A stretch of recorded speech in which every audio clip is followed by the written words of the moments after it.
YouTube audience. This is a Twitter space to the YouTube audience that's gonna be listening later on. This is a Twitter space to the YouTube audience listening later on. This is a Twitter space. What's up, y'all? I'm gonna let more people come up in here,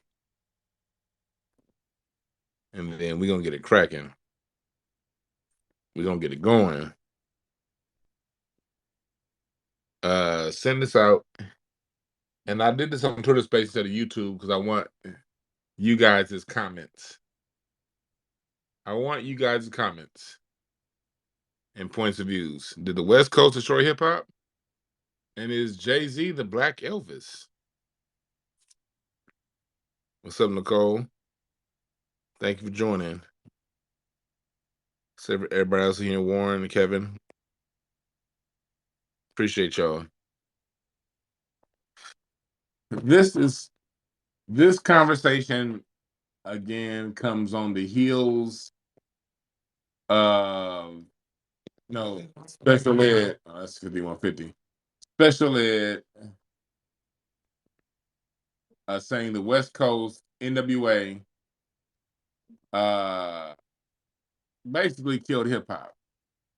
So what we about to do is we about to talk about this, and then I want to hear what y'all think because this is a sentiment that I hear shared a whole lot at the West Coast. And this isn't nothing new with special ed saying that. Like this is something that's kind of been talked about now for about 30 years. I remember this conversation first coming out in the early 90s.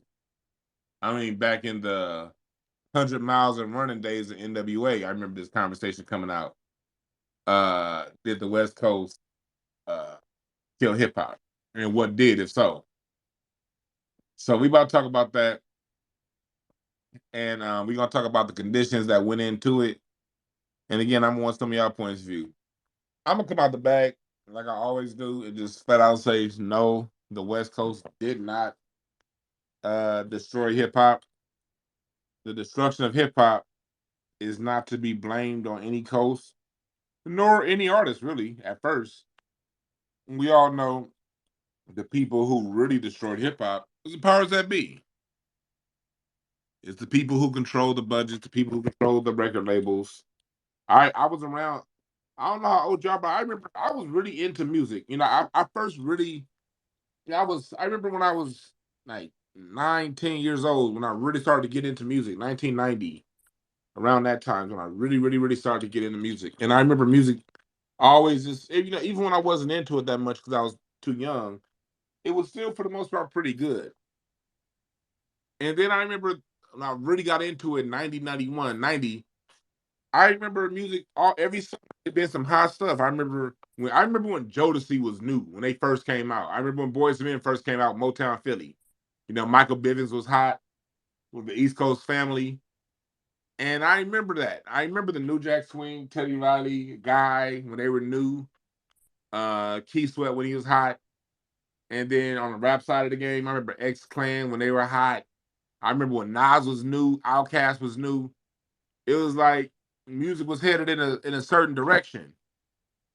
And then about 93, about 94, I remember 94, the music that year not impressing me as much as 93. And then I remember 95 not impressing me as much as 94. And then by the time we got to 96, I remember music across the board, whether you're dealing with hip hop or R&B, it for the most part just taking a deep dive after 96. It's like 96 was like the line where you just saw music overall, R&B, rap, hip hop, all that stuff started to really take a dive after 96. And it never recovered. It never recovered. And it wasn't just the lyricism, people talking about this or people talking about that. It was also the quality of the music production. Music production has a lot to do with the destruction of hip hop music in general. Because this is what happens when we keep things exclusive to hip hop. You exile SWV, you exile Tony Braxton, And these are artists at the time. The reason why I got to bring everything up, all black music, hip hop, and R&B into it, because when you're dealing with the 80s and the 90s, people listen to equal parts both hip hop and R&B, and they shared. They shared. There was an exchange between the two because they're brother and sister formats. You know, hip hop rap is the masculine form, and the rhythm and blues is more as a feminine style of our music, feminine aspect. And there was a lot of back and forth, a lot of shared, there's a symbiotic relationship between the two. And so we cannot X out especially when dealing with the 90s, you cannot X out rhythm and blues. You cannot. They're too closely tied together. Especially as you're dealing with the 90s before, before our music got too corporate. So it was a lot of things that destroyed the music. It always starts with the record labels, with the people up top, the people who fund things, the people who sign the contracts. We never said we don't want another digital underground album. They just didn't give us one. We didn't say we didn't want another X Clan album. We just didn't get another one. And so that wasn't neither the artist's fault nor the fans' fault. So we always got to go back to who the primary culprit is. We cannot ever leave out the primary culprit. Then we got to get into, okay, if you're going to say NWA destroyed rap music and hip hop, okay, how? Because when I listen to the lyrics, especially on Straight Outta Compton, I'm listening to music that's telling you about what's going on. It's a message about what's going on the streets, and also how to get out it, how to get out of that, how to get around it, how to avoid it, how to go past it. But none of their music was talking about being a fucking loser and being cool with being a loser. The NWA called the dope man a loser. Go listen to Dope Man. They were basically calling the dope man a loser that's killing the community. You know what I mean? And then we're gonna later on talk about some of all the things, not all the same things, but a lot of the things that the West Coast brought that doesn't get acknowledged and talked about. And we're gonna keep going. So I'm definitely gonna want your opinions again. Thank y'all for listening. I want y'all up here, but first I'm gonna kick it to my co-host Eve. See what Eve got to say about it, and then we're gonna start inviting people up. Peace to you, Dwan, and peace to the room. Did the West Coast destroy hip hop? I don't think so. Is Jay-Z Black Elvis? I do think so. I think that we got to talk about the whole "I'm white and I say so" aspect, because appropriation, that is the big word that people would give to what it is that Jay-Z does. But is it right just because you've got a nice word, that is that supposed to like smooth over the fact that you stole somebody's work? Um, just in case you didn't know, appropriation, not you, Dewan, but to the room, anybody who doesn't know, I like definitions. I like to know exactly what we're talking about, just to make sure we're all on the same page. But the use of pre-existing objects with little or no transformation applied to it. People like to say that culture and identity is appropriated. Is the jury still out? Is Jay-Z? He's not foundational. He's foundational. He's half. I don't Yeah, know. he is. He's us. We ain't perfect. So I mean, we can. It's not that we don't have homegrown coons. We've never said that, but we have said that authenticity is something that comes from us. So, I get that maybe he thought that he could do something a little bit different, but I think that when it comes down to it, if you're just an employee, then you're not even working on your own. I can't say that Jay-Z, this big mastermind, like, I don't know that he's made chess moves as much as he just probably is self-serving. And I don't necessarily know that that's a bad thing. I mean, I think that you have to understand the environment that you're in and then move accordingly. So, but with regards to stealing, taking, biting, biting came out when Jay-Z came out. That all of that is all at the same time.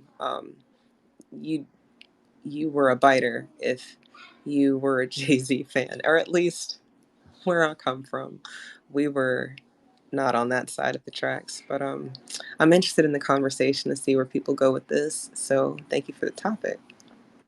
Yeah, yeah, and I didn't even approach her. I didn't even bring up Jay-Z in my opening monologue, but yeah, Jay-Z, I decided the last second to put that as part of the title because of the tweet that I put up earlier. I said Jay-Z is lyrical Elvis, and that's pissing a lot of people off. And I don't give a fuck, honestly. I really don't. So I'm gonna let the groundwork lay the groundwork down. If you come up to speak, you got 2 minutes to speak. I'm gonna talk a hell of a lot, but everyone else got 2 minutes to speak, and we can definitely disagree. You do not have to agree with me. I want to make that very clear. You do not have to agree with me. It's just that whatever your point of view is, make it clear and say your point of view without without all the extras. Fanboyism will not be allowed up here. If I feel somebody is being a fanboy, I'll say something, and it'll probably be followed by a few insults. I like insulting fanboys. Like if you're a fanboy, I thoroughly enjoy insulting fanboys, especially if you're grown. If you're a grown ass fanboy, I triple enjoy insulting you. So yes, if you're doing some fanboy shit, I'm gonna say something to rebut whatever you say, and I'm going to follow it with insults. So make sure that you just make sure say what you got to say if you disagree, but say it like a man. That's all, or a woman. And yeah, but like going in with Jay Z, he is somebody who people say, oh no, he just stole a few Biggie lines. If you think he only stole Biggie lines, I'm gonna need you to listen to some more music. There's more music than just what happened in New York hip hop. Biggie is just some of the most egregious steps that he had as far as stealing lines go. And I'm not playing music on this particular show because I'm going to put this one up on YouTube. So I'm not playing music on this particular space. Um, but when he says things like "I add a motherfucker so you ignorant niggas can hear me." That's Lauren Hill. You know, um, when you say things uh, like "Excuse me, miss, what's your name? Can I come?" That's Luther Vandross. I mean, it was. Uh, I mean, he done sold Maxwell lines. I mean, and what happened is the Jay Z dick writer come and say, "Oh no, that's just paying homage." Well, if you're paying homage to somebody, you'll take what they did and you may reword it into something that works for you. You don't just keep taking. That's not homage at that point. It's taking another nucleus and painting around that. As an artist, as a comedian, or as an artist in general, if I can take your whole line, your whole concept, one of the hardest parts in art is creating a line or a hook that that gravitates towards people. That's something that people can remember. Because it's all about wording. Because you gotta word it right, but it has to be worded in such a clear and concise way that it transmits a message directly to you without preaching to you. That's that's the hardest part of a song usually. It's the hardest part of a joke is to get that clear and concise one line or two lines. The rest of the writing the song is easy. Once you have that theme down, the rest of everything you write is easy because you know what you want to talk about. But getting what you want to say in a clear line, concise, that's palatable to many people, and wording it properly the right way. You don't understand. In order to get certain things lined up, when the Remy's in the system, ain't no telling when I fuck them, will I diss them. That's what they be saying. Like that right there is not. That's not easy. When you want to convey a message of being drunk, that you really do it. We all know when you get drunk, you're willing to do anything. The next question is, how do you word that in a rhythmic way that translates to the audience and sounds and is done in a slick way? And it means something. That's the hardest part. So when you get to take someone who did that whole part, now you just got to write a song around that. You literally took the hardest part of the song, and everything else that you're doing is easy. Like when I get on stage as a comic, if I can go on stage and take Cat Williams' theme, or if I can go through the Chris Rock theme, uh, black people versus niggas. This day I want to do a joke about black folks versus niggas. We all know the difference between niggas and black folks. But in order for me to do that joke, I can't go on as a comedian and say black folks versus niggas because Chris Rock did it. Even though he did it 25 years ago, he did it already. If I want to talk about that thing, I have to come up with a new hook, a new way, a new line, a new way of transmitting that message to where, yes, I'm still talking about the same thing, but it's in my words. That's the minimum requirement for a stand-up comedian. And that used to be the minimum requirement for a rapper. That used to be the minimum required for a rapper. Let me give you an example. If you go back and listen to Nas's album, Nigga, the one they call Untitled, but he originally wanted to call it Nigga. If you go down that album, Nas's album, Nigga, and you put that next to Kendrick Lamar's To Pimp a Butterfly, they're almost exactly the same album as far as themes go, as far as messaging go, as far as the content and what they're talking about. But when Kendrick did To Pimp a Butterfly, he didn't go and say, okay, I'm going to take this line that Nas used wholeheartedly and I'm going to just I'm going to trace the song around this thing that Nas did. No. He went back and, okay, you can tell, if you have a music ear, you can tell lyrically that has to be one of the inspirations to that album. But Kendrick went back into the lab, went back into the factory, and redid the whole thing and did his album in his own words, in his own way. That's artistry. That's inspiration. I'm going to use what you did as inspiration to kick off what I'm doing. But when I do it, I'm going to reword it. I'm not going to plagiarize, in other words. Jay-Z's a flat out plagiarist. And we talk about people stealing now and hip hop is a whole bunch of biting. When we accepted Jay-Z biting shit word for word, then that's when hip hop fans accepted biting overall. And that's something that the hip hop fans, especially you New York niggas that like defending Jay-Z till the wheels fall off, gotta understand. You can defend our Jay-Z all you want. You can like Jay-Z, I don't care. I like a lot of his music too. And the only reason why I know he stole so much music, because I heard it all. I'm a music connoisseur. And he don't just take music lines. He takes stand-up comedy lines from Eddie Murphy. He takes movie lines. His album covers are straight up scenes from movies. His swag and his style, Jazzo, Big Daddy Kane, and the list goes on and on.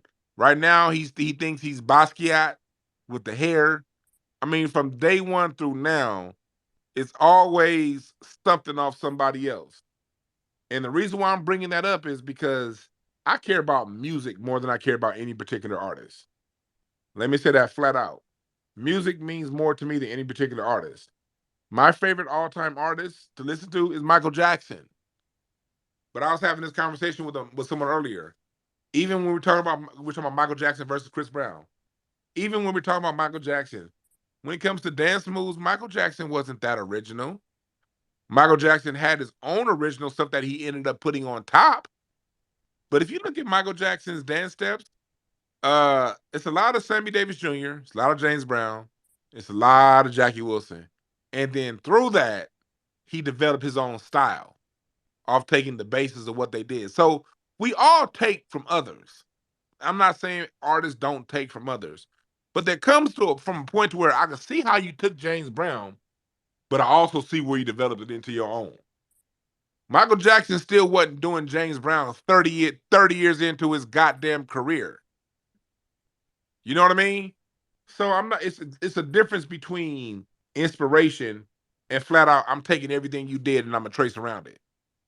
And the reason why, again, I'm gonna get to different. We gonna get to different first, and then, well, Eve, you know the order, Eve. But I'm gonna say this last thing, then we gonna get to that order. Um, you know the difference between inspiration and stealing.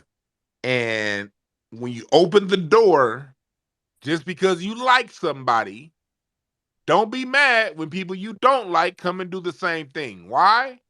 Because you accepted the behavior.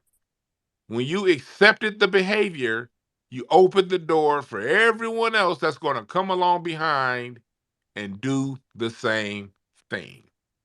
That's what we got to understand. So you could be a Jay-Z fan. I don't care if you're a Jay-Z fan. It doesn't matter to me who you're a fan of. I don't give a fuck about nobody's personal preferences and none of that shit. But I am willing here to say that when you accept a certain level of behavior, don't get mad when that same behavior shows up in areas you can't control. All right. Facts. Oh my goodness. That's such a universal concept. And definitely something we're dealing with as foundational Black Americans across the board. Um, so definitely, y'all should be paying attention. You should be paying this man for some of these gems. But if you don't want to do that, you could just hit the bell. I put it in the jumbo. Um, Born King 1984. The mic is yours.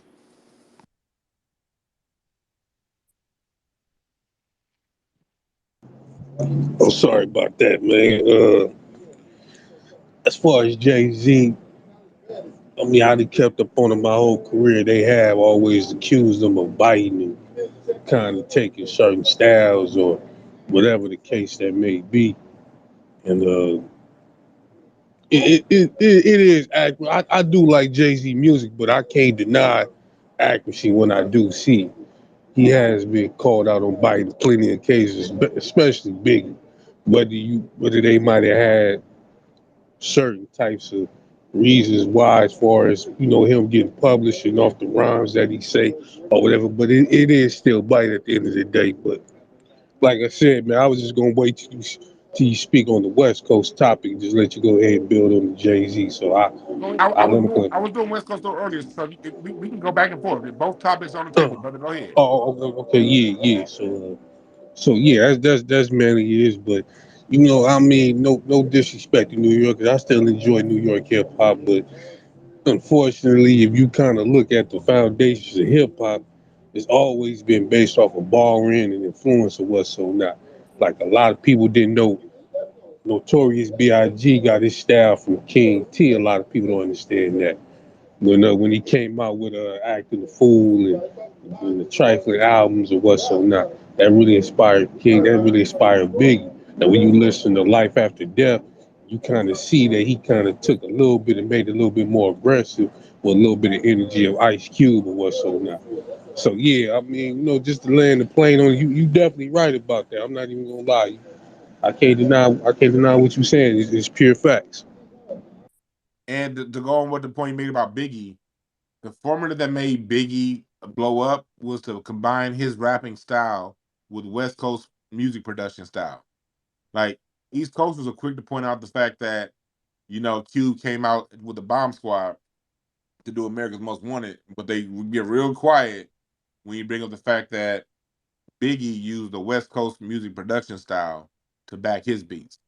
Symbiotic relationship. It's all relationship, and we all you like you said, we all do borrow and, and emulate. That's all good. That's all good. Nothing wrong with that. But when you build a whole career off of it, of going past borrowing to just flat out word for word, that's another level. And I always say, like, look at listen to Biggie's 10 Crack Commandments and listen to How to Survive in South Central. Biggie's 10 Crack Commandments were nothing but the East Coast version of How to Survive in South Central. That's just what it is. But I Almost can't definitely. get mad at Biggie because Biggie put it into his own word, unlike Jay-Z. Um, Different is on you. Yeah. Well, the thing I wanted to say was, he comes to Jay Z, he actually like he actually used whole verses from Music Soul style. So he Yeah. actually, yeah, like he literally used that man whole verse. And plus, when it comes to Jay Z, he's in them in crowds too. When it comes to Hollywood, I heard a lot about that when it came to him. Like as far as with that, like he's in the in crowd and stuff. So that's why, like a lot of people put him on the top of being the best rapper. I think I forgot what magazine. I think it was Rolling Stone that said he's like the best rapper or some shit like that. So like, so Remember, like, white folks always put their Jay-Z is the industry's pick. Remember the people in New York, I think it was 2000, 2001, when they went on the streets, Hot 97 went on the streets. hmm Nas, the people chose Nas over Jay-Z. The Yeah. industry is all with the industry. Jay-Z has always been the industry's pick. Go ahead. And he never had, and plus not only that, he never had a year that he was on. I'm a fan of Jay-Z. I like his music, but the thing is, like, he never had a year where it was him. Like, never. It's a few people that pointed that out, and they got mad at the guy who made that video about it. But it's the truth. He never had a year because he never been that guy. I ain't got nothing against the man. It's just the truth. I like his music too. But yeah, he's definitely a biter. And plus, not only that, the next Jay Z is really Drake. You know, some Talk the about talk about yeah, yes, he's the next one because he bit from Drum. What's that guy named Drum? To he bit Elvis. from like a lot of Uh, people. So yeah. like he's What just a Drake does, and I'm gonna let you speak some more different. I'm cutting you off, so I'm oh gonna no, it's I'm no, gonna give you it's all some more right. time to You speak. good? I'm No, gonna give it's you all some more right. time to You speak. good? But Let's go ahead. what you were saying about Drake, and Jay-Z's. See, as an artist, Jay-Z is really good at seeing what trend is next and who's hot next. From State Property to Coldplay and he knows what's about to pop off, and he knew how to Kanye, and he knew how to jump on that wave before the wave, as the wave was already bubbling, but and then he rides it until the wave is over. Then he's on to the next wave, and he's a supremely talented artist. No one's ever. I'm not saying Jay Z ain't talented. When it comes to talent, Jay Z's in the top 1% of talent. I'm never gonna say that brother ain't talented. My thing is, okay, how is he using his talent? If you're using your talent to take whole ass other talented people's shit, then I just can't necessarily put you on the same on the same bar, on the same level as those who are using their talent, who are taking the time to create the lines from scratch. It's like cooking. People who That go ahead and cut the onions and the ingredients up themselves and flavor it themselves, that's the chef, not the person popping in the hot pockets. Jay Z, Jay Z get the little Duncan Hines cake with a little box, throw some milk and eggs in it, and be like, "Here's a cake," and you got all the other artists baking that shit from scratch with damn. flour, like your grandmama used to do. And I'm not gonna say one is wrong. The Duncan Hines box cake is good too. Ain't nothing wrong. That should be good to the motherfucker. Ain't nothing wrong with it. But I'm not gonna sit here and put you on the same level as a person that did it from scratch. Go ahead. Drake now, he not even doing that stuff. He just buying it. Like he don't write none of his stuff. I think he never like to be honest with you, when it comes to Drake, I think he never wrote none of his stuff. Cause the main ghostwriter he have, his name is Quentin Miller. If you listen to Quentin Miller and Drake, his style is exactly like Quentin Miller's. And Party Next Door and all them wrote for Drake and all that. That's why they made fun of it called it the OVO sweatshop because because all the artists that was signed under him was writing the hits for him. Like because that's the main reason why it came to the weekend. He didn't sign to him because of that. That played a big part of that because he was going to sign with Drake, but he changed his mind at the last minute because he kind of caught on to like the shit that was going on with that. So it comes to him, he not even trying to do shit. I think that dude always have did that because he's an actor. Like he's not even like dude started off as a damn actor. Like I ain't got nothing against him, but it's just true. Drake, But me personally, and I always appreciate you when you come in and bring that knowledge on Drake and stuff like that because I never gave Drake a serious enough look to even study because from off top I saw him as a gimmick artist from day one. yeah, and he Um, stole like he yeah, got ghostwriters and stole from a lot of people. He's like Jay Z 2.0. At least Jay Z try to throw his own verses. He don't do none of that at all. yeah, man. But that's I, actually kind of ill because we were talking about the evolution of it, and the next Jay Z is Yeah. gonna be worse. So if it's already been allowed, then let me tell that's you the the next Jay Z. behavior. Let me tell you the next Jay Z and the next Drake. It's AI. AI is about to take all these plug and play, fluff and puff ass artists out. The only space that's gonna be left is for people who are original. AI is about to take all these plug and play artists out, all of them. They Nicole already says, trying to do it, ain't they? With that one AI they brought "Oh out yeah, that yeah, oh, failed miserably. it always the white folks always throw something out there because they know the first time, like it's like when they first put out those self checkout lines in the store. Self checkout lines when they first got put out there, people was like, "Oh hell nah, I'm not. That's gonna take away American jobs." No, and it kind of failed. Then now after the coronavirus, everybody's like, what jobs? Let me go to self checkout so I can get the fuck out of here. That's that. And it holds up the lines. Yeah, so it's like you can expect that. Nicole said something. Nicole said, Dave, he stole a whole Tupac song. You damn right. Me and my girlfriend. I remember when Yep. that song dropped with Yep. Beyonce. I forgot Like about that. when he went down the right, JT's talking about a gun, and that's why I think he and Beyonce's marriage is a whole ass because it's a whole ass arranged thing because Beyonce I didn't put her name in the title, but she's just as bad. She's female Jay-Z, from her dance moves to her songs. And Beyonce got hella a non-disclosure agreement game, NDA game. She'll just take your shit and wait for you to sue. Then once you sue, she'll settle with you and have you sign an NDA to collect your check, so you can't talk about it no more. So when they came out that Me and My Girlfriend song, and both of them two doing the same thing, in my personal opinion, I ain't. This is just me being. This is me. This is my conspiracy theory side of it. I think that whole thing is a fucking marriage ass made in Hollywood. Like 80% of these Hollywood marriages, most of this shit's fake. And so, yeah, I will. If Jay Z or Beyonce is a sacred cow to you, cool. But when they sacred cows step on other black people, why did A. Marie have to lose her career because Beyonce Facts. will put out these bullshit ass rules? If A. Marie is performing, I'm not gonna perform on the show too. If you that much of a bad bitch, perform along right next to her and And show the she world how much better you are than her. But you over here going around talking about some uh yeah, I don't have this artist on. Don't bring this artist on. If I'm here, this other artist write a song, I'm gonna take it and I'm gonna record it first before they get to it, and then wait for them to sue me. And then once my song is already out, they're not gonna hear your version of it. That's some slimy shit. And one then thing, like we were saying before, like one thing we have this behavior. We have to clean this behavior up in house. It has to be cleaned up in house because there would be no Drake wouldn't be acceptable had we not accepted Jay Z. What's her name? That big forehead chick, Rihanna, that can't sing. She wouldn't be acceptable had we not accepted Beyonce lowering the bar.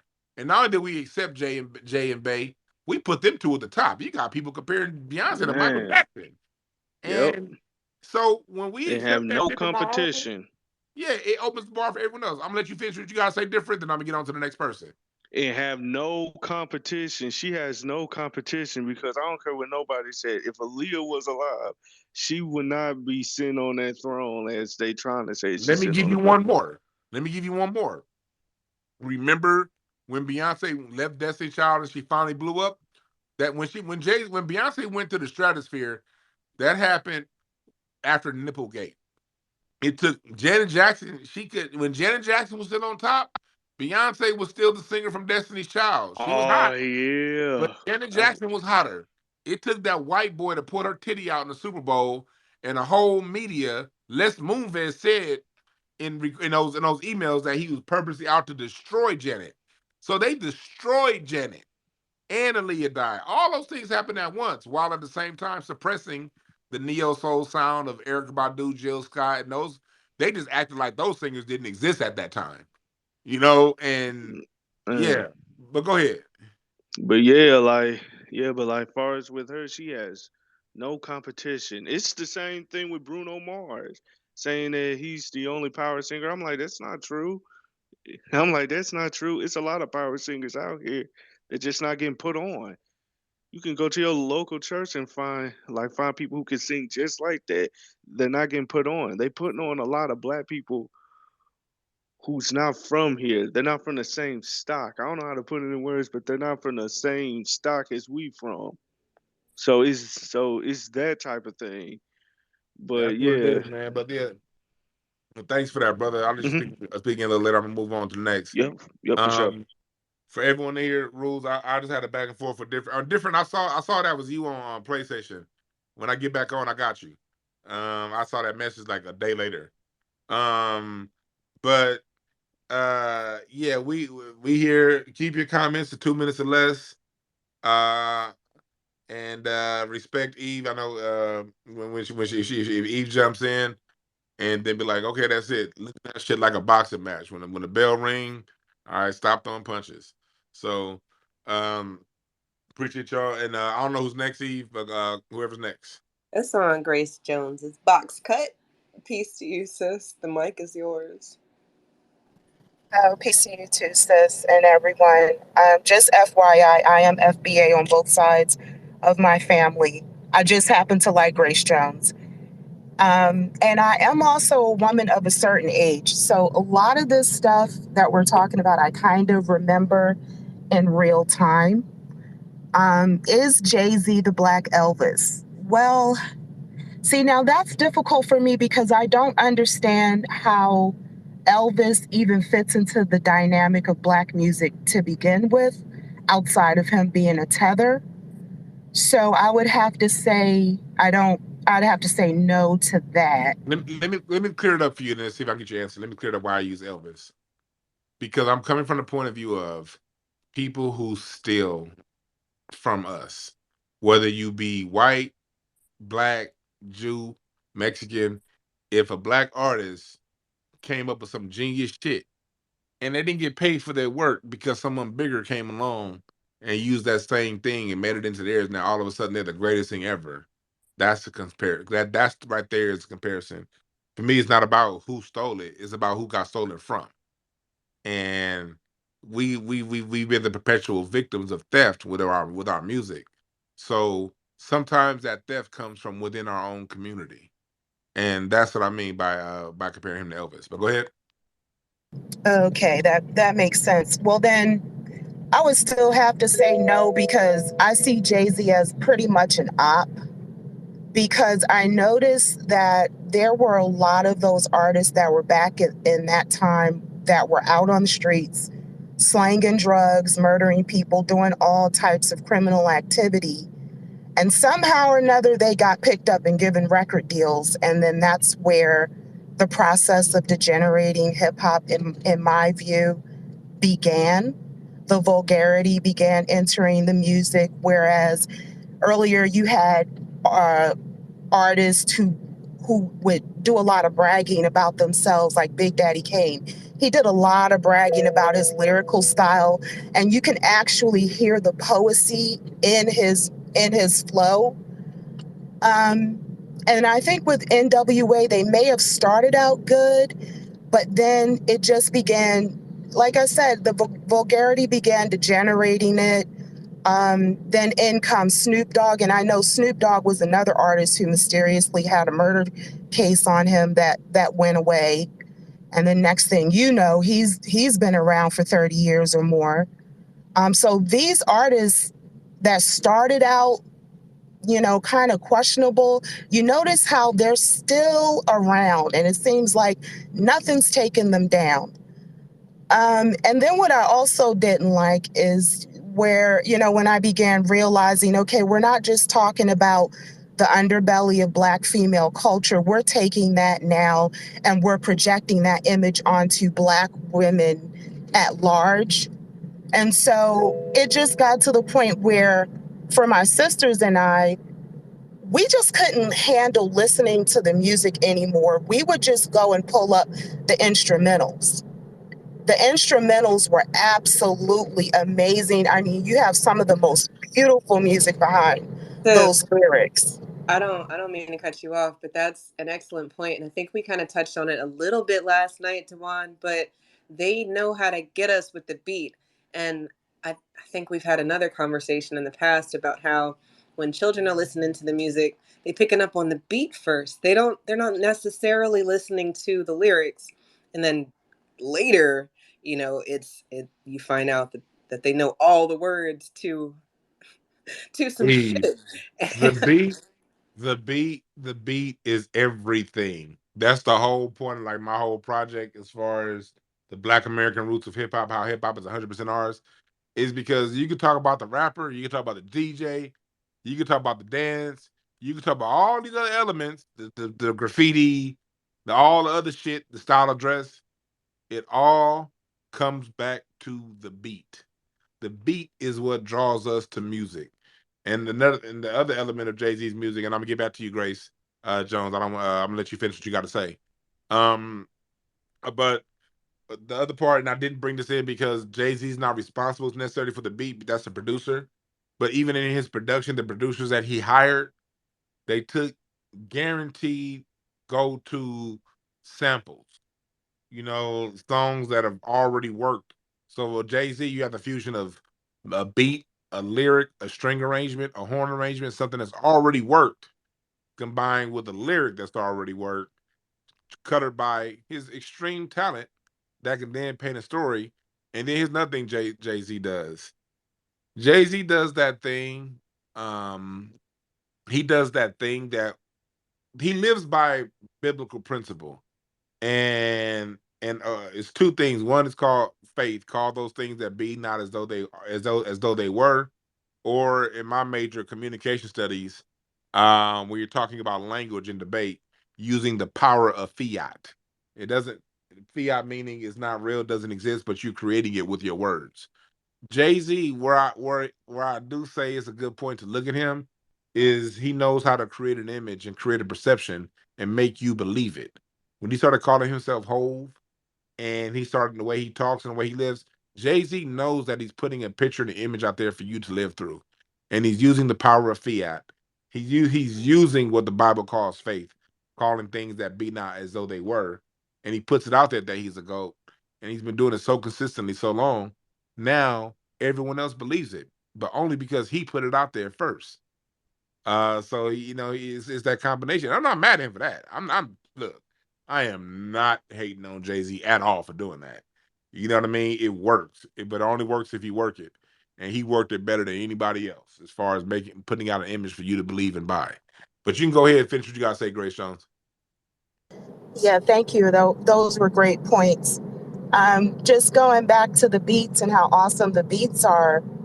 Then when hip hop began to marry into R&B, that's where you started seeing some parts of R&B degenerating, where then you start getting the pornographic R&B with R. Kelly and so forth and so on, and then the remaking of love songs into sexual music, and then with the what R&B didn't have that hip hop has is that what we're attracted to mostly with R&B is the vocal quality, the absolute immaculate vocal quality of our artists.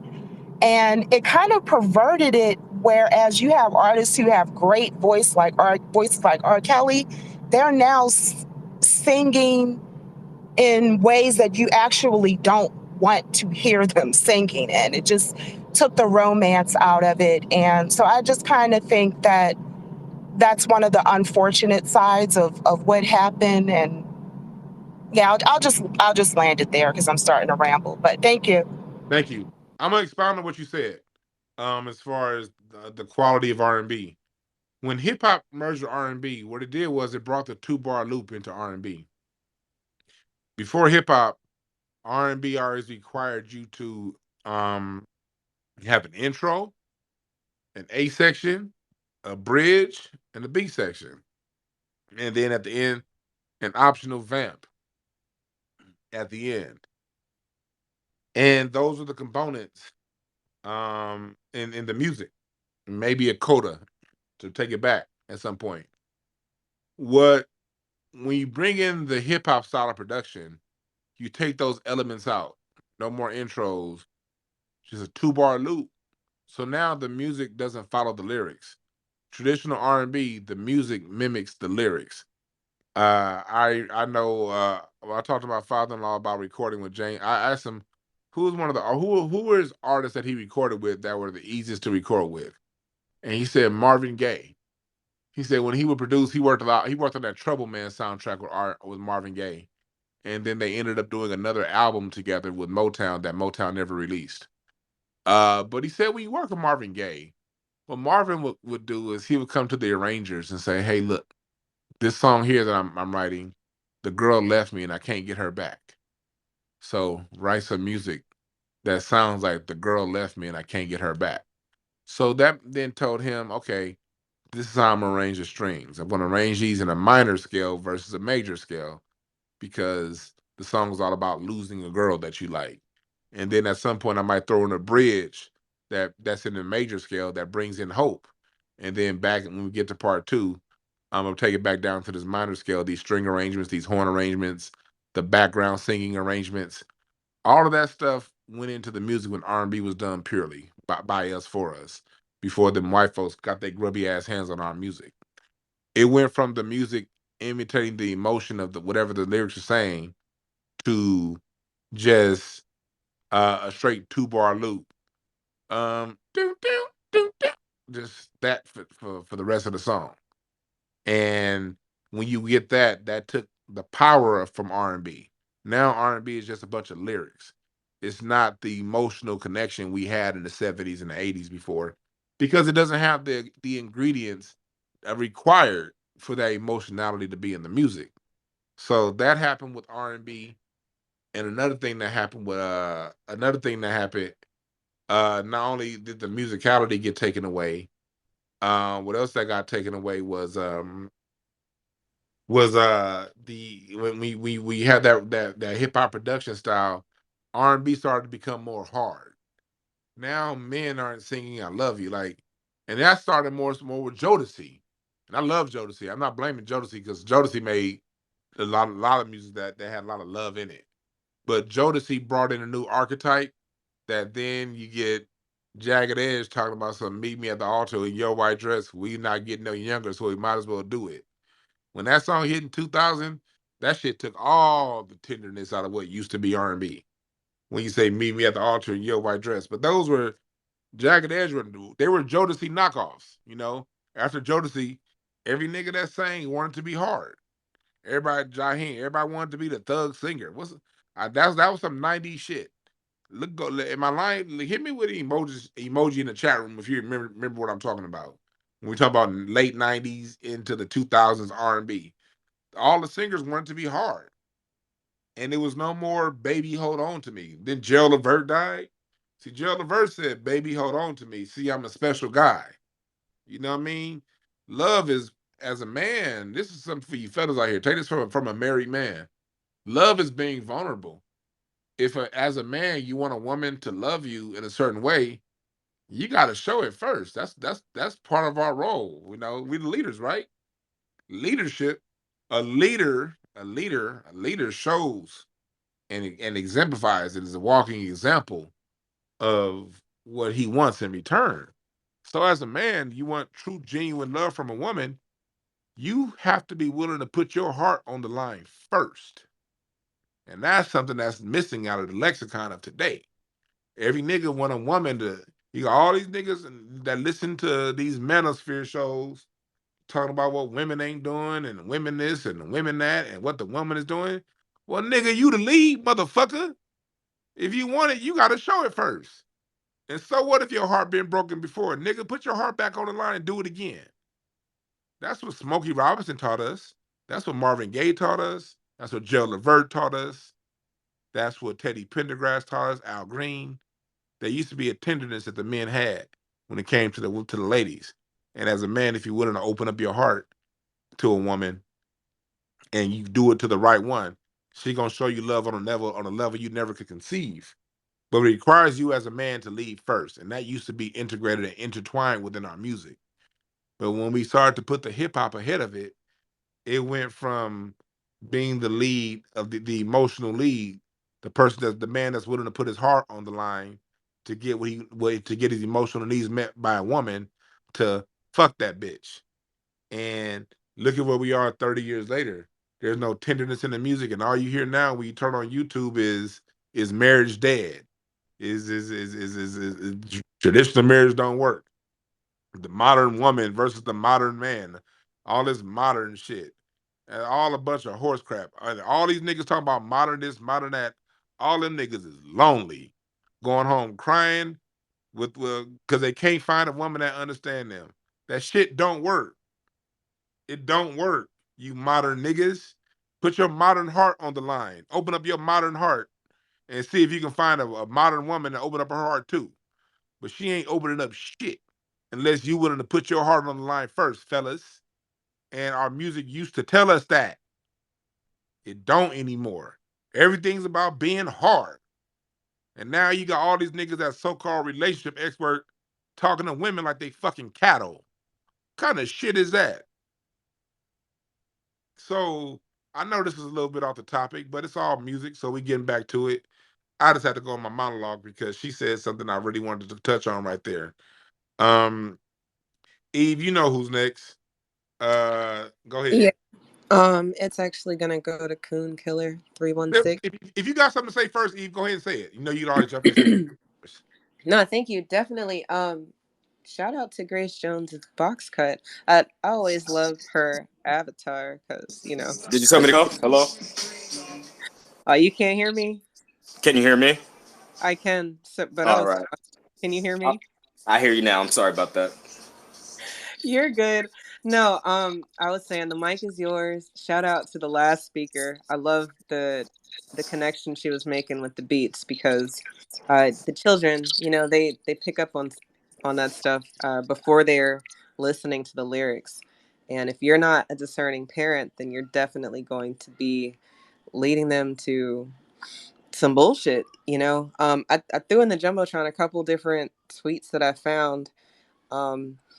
Dwan, Jay-Z talked with a fake lisp. That's like that's a real thing that happened.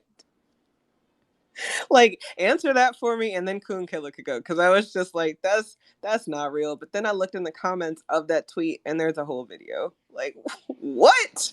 I gotta see that video. I gotta see it. Oh, I see it right now. Go ahead. Go to the next person, and I'm gonna watch this video. Go ahead, Coon Killer.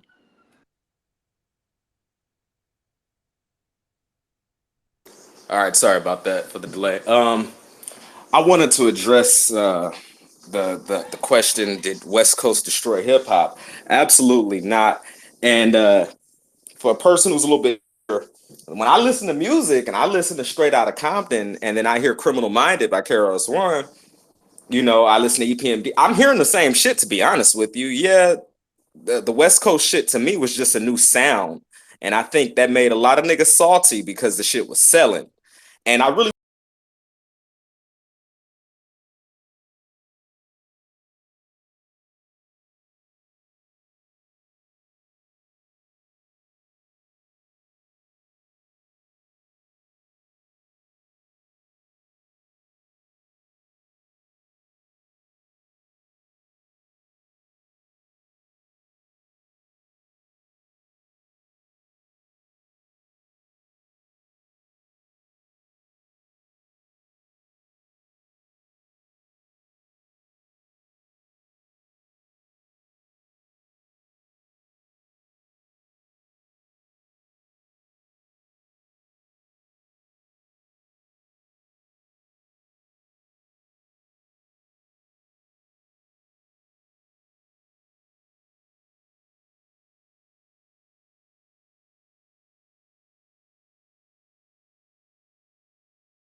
want to address this Aki and Saltfish head ass nigga special ed.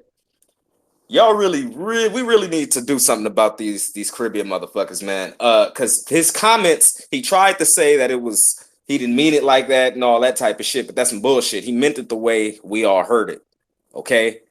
I don't know if you guys seen his interview with Daz and Corrupt, but they were kind of getting on him a little bit. They didn't do it. He was explaining like a bitch. But go ahead. Splaining like a bitch. Splaining like a bitch. You know what I'm saying? And all of his splaining didn't have shit to do with it. It went to, because Malcolm X and they killed Malcolm and CIA, they get in on everything. Nigga, People had their plots on hip hop since the day since the day motherfucking the message came out. They knew hip hop was gonna be a problem. All right, so don't try to blame it on West Coast hip hop because to me, Criminal Minded, I KRS one of them. I mean, a lot of that shit all sounds the same. And to be honest, who really destroyed hip hop? I think it was the Caribbean motherfuckers down in Miami. And that's all I want to say for right now. I'm sorry about that, guys. But oh yeah, one more thing. FBA family, we need to get together, just like we did for those pull-ups or whatever things. We need to get together and we need to wreck the next fucking award show they have. The next place where Busta Rhymes and Fat Joe, they host some award show. We need to show up at least 100, 200 deep to let them know we're not going to just sit by and let you take our shit. And I want to give shouts out to Spice for not lying on that question when the tether asked her the question. You guys seen the little clip, but I'll land right there. Real talk. Can y'all hear me? Yeah, I don't think that's a bad idea to pull up to one of these award shows. But you gotta have some money or some connections, or I don't know. Dwan, how do you go to these award shows? Well, I think what he's saying, like, can you hear me? Because I'm in the area that Or normally like just pull up outside. I mean, yeah, I guess you could definitely just do that. Can you hear me? Because I'm in the area that my cell phone be going out. Can y'all hear me? Yeah, we can hear you. Okay. Yeah, no, one thing you can do is like you were saying, you may not be able to get in the awards, but you can step out the awards and red carpet or these different events coming out. That's one method. Twitter's another method. Joe got me blocked. But the method is just to keep talking because they hear us. That's why every time Fat Joe says something, it's slightly different than the last lie he told. Because every time he tells a lie, we own it. So he's having to modernize his lies every chance he gets because we own this motherfucker's head. We got to stay on his head. That motherfucker Fat Joe, we like with that like we like he can't like Busta Rhymes now. Special ed's on the screen now, homie. Special ed is your turn now.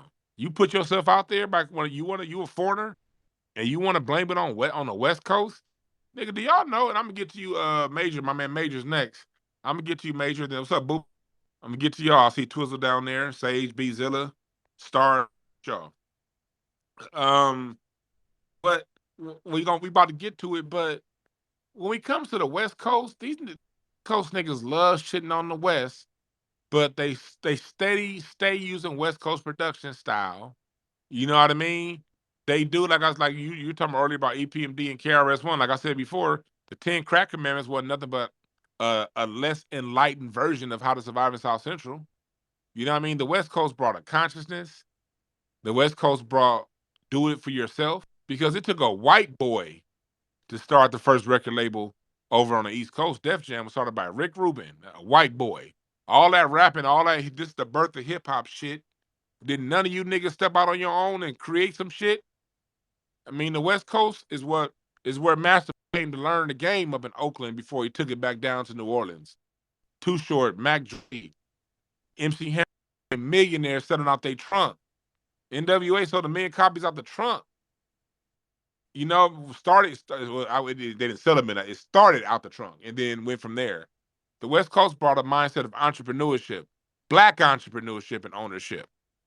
You know, it brought a concept of live musicality, using live instruments. We can't just rely and lean on a sample. Sometimes you got to fucking play the music, which wasn't a concept with a lot of these other people. Everything was saying, it still is for a lot of people. It's a sample here, sample there. Oh, the West Coast say, a sample. Easy E, niggas said, you know what, let me just play it. And I get inspired by this Ohio Players lick or this Dr. Funkenstein, Parliament Funkadelic, but I'm gonna play it on my own. Then you have the 1,500 live band that was playing everything live, and out of the 1,500 that was laying down a live sound, Uncle Chuck, rest in peace. Their children, the people that came up under them, now the progenitors and the greatest jazz acts in the world. Kamasi Washington, Terrace Martin's over in Japan right now selling out arenas. Kamasi Washington I saw him earlier this year, sold out the 18,000 seat Hollywood Bowl as someone who plays the fucking saxophone. And people, jazz is dead. Hell no, jazz is well. And one of the main reasons why it's alive and well, is because West Coast pop gave when Thundercat, all these cats was kids coming up, got work under Snoop Dogg. They all got work on the Up and Smoke tour.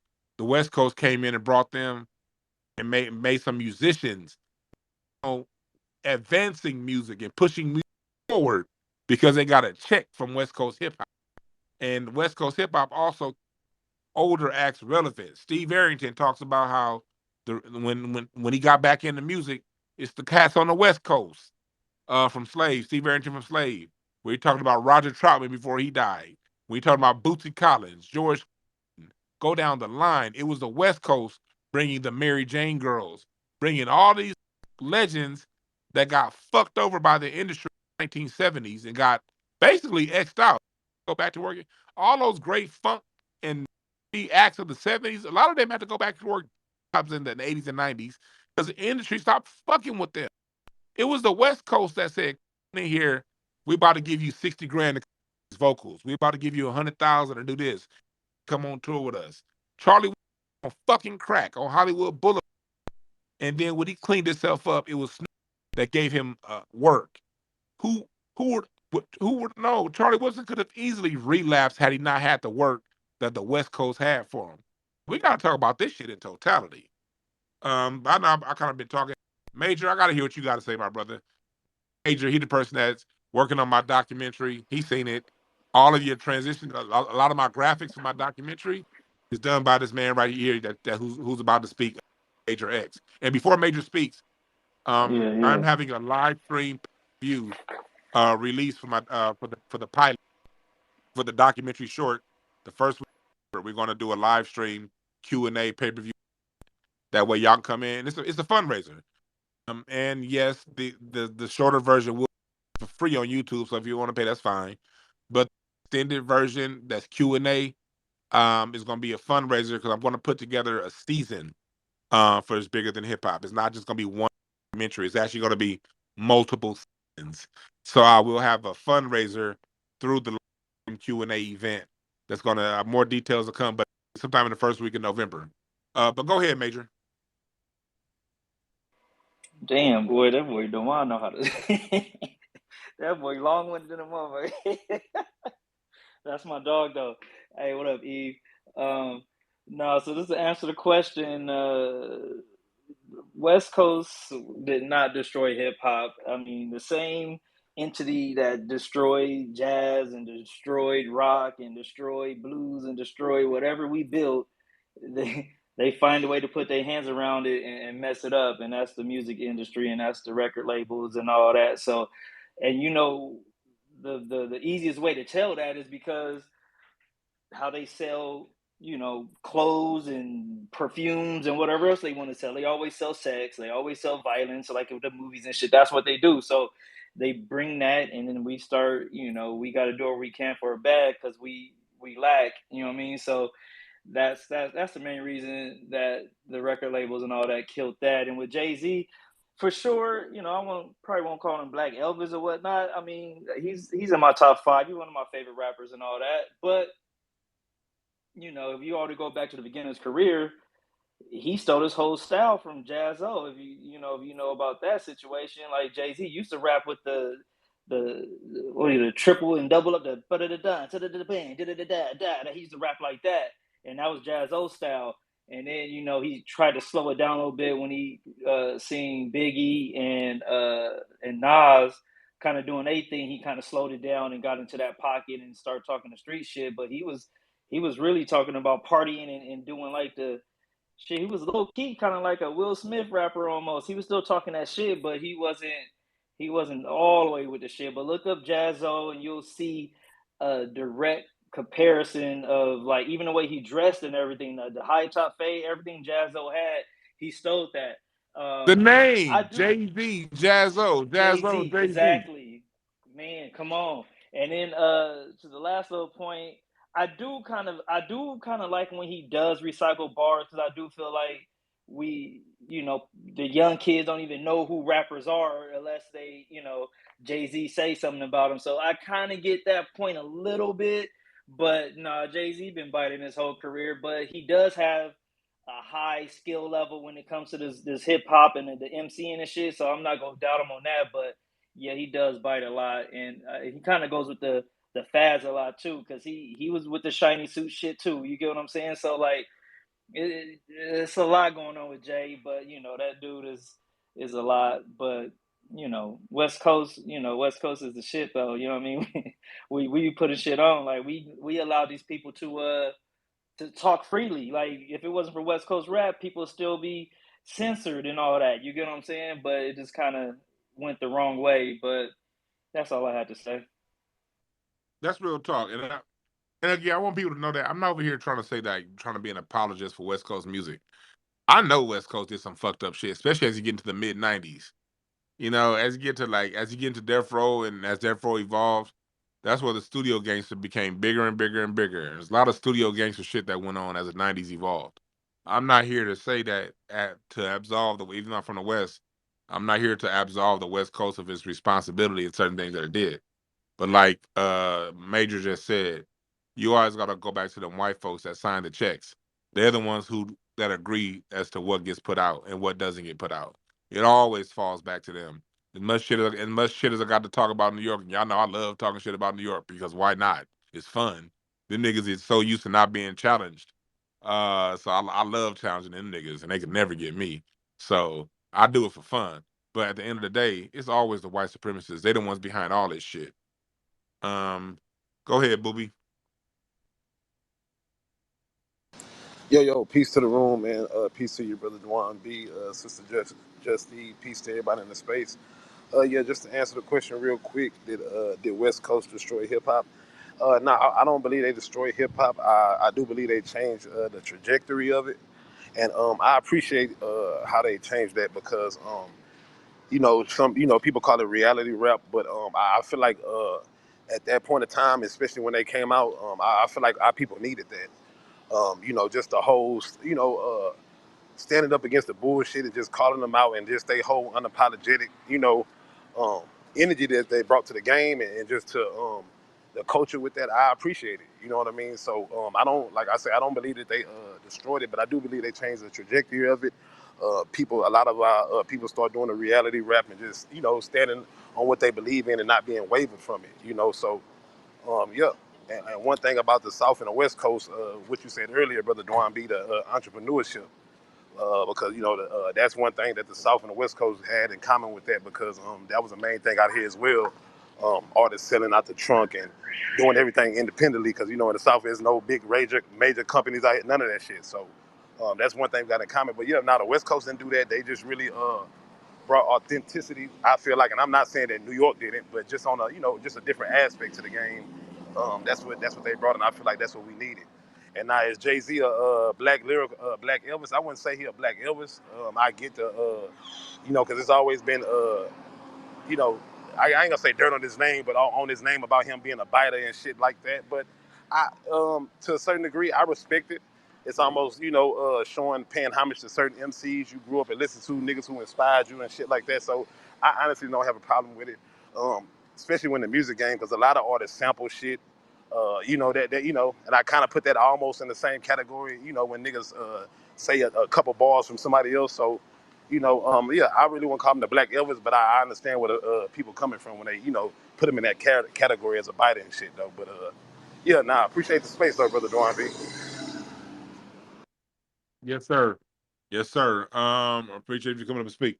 Man, see, that's the thing when it comes to Jay-Z, when it comes just to our music in general. Yes, there are samples, and I get it. Like, I'm not here to say that I'm always right. This is just my point of view. You know what I mean? I give my point of view unabashedly, but I always encourage others to give theirs because ain't nobody always right. We just having conversation right here. You know what I mean? And so, but when it comes down to it, when it comes to Booby said something that I just lost my train of thought. He said something I wanted to hit on. Um, but we were talking about like Jay-Z and him. I get it. Appreciating the other stuff, appreciate other sounds. Like, let me give you an example. What I like to do, this is my point of view. If you guys allow me to say this, just let me offer you guys another perspective. Some of you may already think this way, but a lot of people don't. I don't. Other hip hop is a child of the blues. It's not its own distinct thing. And the issue with hip hop, when I listen to special ed talk, and it happens like when you think about it, it's because New York niggas and Caribbean niggas be in control of the conversation so much. They make hip hop as if it's some distinct thing separate from music. It's like all the other music's over there and then hip hop's over here. And it's not like that. And of all genres, hip hop is the least independent music of all of our genres. It's actually the most dependent on everything else. So the conversation has to be expanded to everything else and not just hip hop. Like, so when I look at what's going on, the environment of music, and I'm get to you, Twizzle. When I get to the environment of the music in the early '80s and in the late '80s, the record industry had all but basically stranglehold R&B. R&B, when you get to 1984, 85, 86, R&B overall is corny. It's cheesy. It's I love Howard Hewitt made some good ass music, but he had them cheesy ass keyboard sounds. Them niggas rocked them cheesy ass shags. That nigga Howard Hewitt had every fucking shag known to man. That nigga had the box shag, the finger roll shag, the mullet shag, nigga. That nigga, goddamn, music was corny than the motherfucker. It was very popcorny. And because not talking about this all the time, the White Paper Report of 1972, which purposely pulled the militancy out of rhythm and blues. You go from 1971, what's going on, big interventions by Stevie Wonder. Then you got For Your Mind and Your Ass to Follow by Funkadelic, and all the spiritual music Earth and Fire and Frankie Beverly and Mays and Curtis Mayfield put out. That was purposely driven out of the music throughout the '70s into the '80s. So when you get to the '80s, R&B is basically a shell of itself. R&B is dead by '86. R&B's dead. Now we still have great singers, Mickey Howard, Stephanie Mills, Levert. It was out at the time. Now I'm not saying you still have great singers, but the true essence of rhythm and blues, the live sound, the music that questioned what was going on, all of that was effectively taken out of the music by the mid '80s. One thing about black folks is black Americans. One thing about us, nigga, we ain't taking no shit and lying down. We have to speak up. We're going to speak up as to what's going on around us. We gonna talk. So since they took it out of R&B, rap was our vehicle to get that message out of there. And East Coast had their message with the message and KRS-One and what those guys are doing. Well, on the West Coast, we had our own message. And what we was dealing with, we was the first to get crack. You know what I mean? Y'all didn't get crack before. Crack was here first. You know what I mean? The way the LAPD tactics, that Chief Bernard Park, not Bernard Parks, he's the one that cleaned up the LAPD, but that white boy Daryl Gates, that was another level of Klansman right there when it came to dealing with us. There was a different message, and that message came in a way that made a lot of people around the country uncomfortable. And we got to understand that there was a reason and an environment for that style, that hard hitting, hard edge style music. It was necessary. And again, I'm not saying by the time we got to the '90s, it did start to become more of a caricature of what it was in the '80s and the early '90s. By the time you get to '95, '96, it does start to become a real caricature. But that's because of them folks. That's what they wanted put out. That's what they put on the radio. That's the direction that they sent the music. And that's the artist that they signed. They chose not to.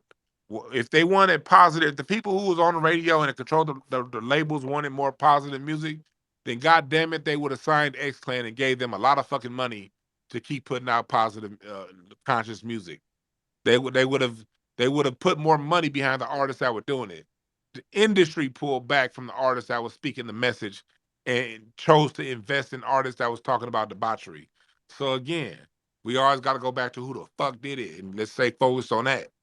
Um, Eve, I know you. If you got something to say, go ahead and say it. Then kick it to the next person. Definitely the white supremacy aspect. I'm always gonna start with that, keep going with that, and with that. Appropriation is the word that they're gonna try to tell you that is allowable because there's this big fancy word behind it. But I mean, it really just means biting. And if you're not cool with that, then you wouldn't. Certain artists wouldn't be relevant right now if it hadn't been allowed. So I think as long as we keep that in the forefront, support artists who are making their own sound. Look, earlier you gave the analogy of chefing, right? And I love that. I don't know if y'all were in the room earlier when he said it, but he was like, there's nothing wrong with the Duncan Hines cake, but it's something a little bit different when you make it from scratch.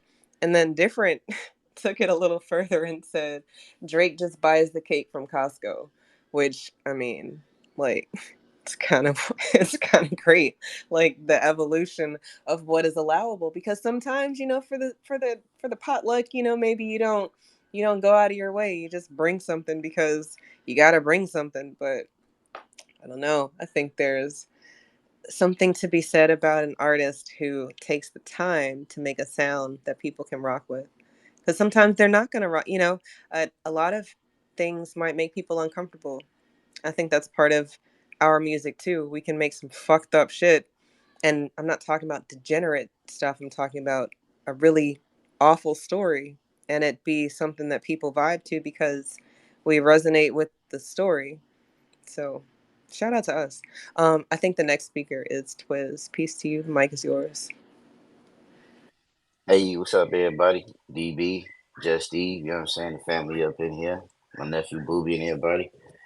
Yeah, we had this conversation the other day, and we all know that the West Coast did not kill hip hop, damage hip hop, or even tarnish hip hop. West Coast rap music has its own identity, and DB, fuck you for talking about shags because I had one. I had one when I was 7 years old. My mama took me to get a haircut, you know what I'm saying? I will never forget Too Short first song that made him famous. It was his first controversial song. It was called Blowjob Betty. And it was in 83, 84. And it was Girl, That's Your Life. Smoking that glass pipe. Don't do it. You know what I'm saying? That was when the crack era hit. People wanna adequate the crack era 85. No, the shit started in 83. You know what I'm saying? Because before that, people were doing bass rock. And that's what Richard Pryor burnt himself off of. If you ever don't believe me, watch that movie with Richard Pryor called JoJo Danza. It showed how he made the bass rock and everything, and how to eat the damn near burnt himself on fire. And he damn near killed himself. But Crystal, back, what you huh? saying? My dad used to sell that, and then he said what got him out of the game was a combination of me being born in '81, and then right after that, he said when that crack came, that wasn't coming down the normal lines of the hustlers on the street. That shit was going to the gangs instead of to the hustlers, and then he knew it was something going on bigger because Tootie Reese couldn't get a line on that, and they couldn't and they couldn't get a line on what was going on the traditional lines of drugs. That's when Freeway Rick and the rest of them cats came on. So my dad used to tell me back in the 90s, back in the 80s, before the internet was around, that there was a bigger plan going on with this whole crack thing. And he Yeah, saw the crack hit. My pops always tell me how he saw the crack hit before the shooting. It was crack first, then the shooting. yep. See what it was? It was crack came because of the freebase. Freebase was difficult to make, and a lot of people didn't make it. So the motherfucking Berkeley scientists, they figure out how to make it quicker. Then boom, once crack hit, man, I remember when I always we heard about it. We always heard about crack, but we never saw it because back then the dudes in the streets didn't allow us to come around because it was mobs back then. It was the mob back then, and the kids couldn't come around because back where I'm from, the Acorns, kids couldn't come in the Acorn. We had to walk on the outside because the machines was on the inside. And back then they called them hubbers. It wasn't crack, it was called hubbers. You know what I'm saying? When I seen one in 85, dude, that shit tripped me the fuck out. And that's when I went to go see Nancy Reagan to just say no shit. And that shit was crazy. But just to get a good just so people can have a clear picture, because I was around. I experienced that shit and was affected by that shit. When that shit came, a lot of people in the streets related to that Too Short, Blowjob Betty. Then they related to Ice Cube, Dope Man, Dope Man. They related to 6 in the morning, police at You my didn't have door, the fresh church. Adidas creaking across the bathroom floor. Dudes from the street related to that because that was street music and that's what was going on at the time. Like I was telling somebody, like on how they have this vitriol, on how a lot of people say the fatherless child, there's broken homes and stuff like that. See, a lot of people fail to realize from the game, a lot of black men got knocked from the game because they was just trying to pave a way and make money and provide for their family. So that's when that crack thing came into where if you get caught with one rock, you doing 5 years. But if you get caught with an ounce of powder, you get probation. You know what I'm saying? That's what broke up a lot of families because dudes was just out here trying to make a little money to get from poverty so their kids wouldn't go hungry like they had to go hungry, like how we had to wait till the 1st and the 15th just to eat. You know what I'm saying? They out here trying to make a way, but boom, they end up getting knocked, selling to a decoy. Oh, these big ass motherfucking Confederate rednecks want to hunt you, want to sit in a fucking car for about 3 blocks away and watch whatever move you make. And just as soon as you make a move, they going straight to you, going straight to your bundle and taking you away, breaking up the family, you know? When that shit came out and people started making music about that, a lot of dudes from the street related to that. That's why NWA became famous. That's why Too Short became famous. And that's why a lot of that West Coast hardcore hip hop became famous because that's what was happening out here. The East Coast cats wasn't going through that shit. That shit hit them later on. That shit, we've been going through that shit. That's why they say when New Jack City came out, they tried to say, yeah, they got that shit from that OG baller out here, Felix Mitchell. You know what I'm saying? Because we had crack before them motherfuckers even know what motherfucking crack was. That's because when it hit their ass in New York, it hit them like a motherfucking code. It hit them, as my stepfather would say, like 40 going north. They didn't know what to do with it. You know, they had to come out here to learn how to manufacture, to handle it, then go out here to do this shit. But I'm gonna tell you this: that shit made some motherfucking millionaires, and it made some prominent families. Not only that, some families ain't looking back right now because of the game. You know what I'm saying? And that's what a lot of the street music come from. That's a come when you hear Jeezy, oh, I'm grinding and all this and that. Man, we were grinding in the '80s before we Put, put that shit on the map. Grinding, we made grinding famous. Go you ahead. put, you hit a point I want you to expound upon a little bit more, all right? Because you preaching right now. My bad, my Um, bad. no, ain't no bad. No, shit, you good. You preaching, nigga. Um, you know what you said as far as you talked about everything has a cause and effect relationship. If you ever want to understand something, you got to understand the cause and effect relationship between anything. What you just said, you know, this shit hit us, and it hit us out of nowhere, and then we were just the music. It's because we were seeing this shit happen in front of us and didn't know what the fuck was going on. And the music was the first thing that made what was happening in front of us make sense. I was a real young kid, but I remember Miss Jackson down the street going to work every day and being good. And then looking up one day, now Miss Jackson don't go to work, and she's looking and you seeing her just lose her house. And I remember growing up on 58th and Broadway, seeing neighbors lose house by house. How we be with my dad. My dad has red hair. So everybody knew my dad's known as Red. Hey, what up, Red? Everywhere we go, I see these toothless motherfuckers. Hey, Red. What's going on, Red? And me and my sister would be looking like daddy. Why everybody you know is bums? Like, and he'd be like, such and such right there? Man, they used to drive a Corvette. So you see that person right there with the missing teeth? They used to own a house over on Hoover and such and such. And then we as kids, we was looking like, okay, if they had a house on Hoover on the Corvette, what the fuck happened? And then my dad would just be like, people get caught on that stuff. But when you're 7, 8 years old, you don't know what that stuff is. Ah, but when you hear Dope Man, when you hear It's Still Life by Too Short, when you hear The Ghetto, when you hear these songs, it's now in my 10-year-old mind, in my 11-year-old mind, I'm like, yo, that's what it is. Because I remember when Miss Jackson used to function. And now what the fuck happened? We didn't know what the fuck was going on. The music was the first thing that gave voice to anything that we saw out here on the West. I'm so glad you brought that up. But go ahead and finish your point.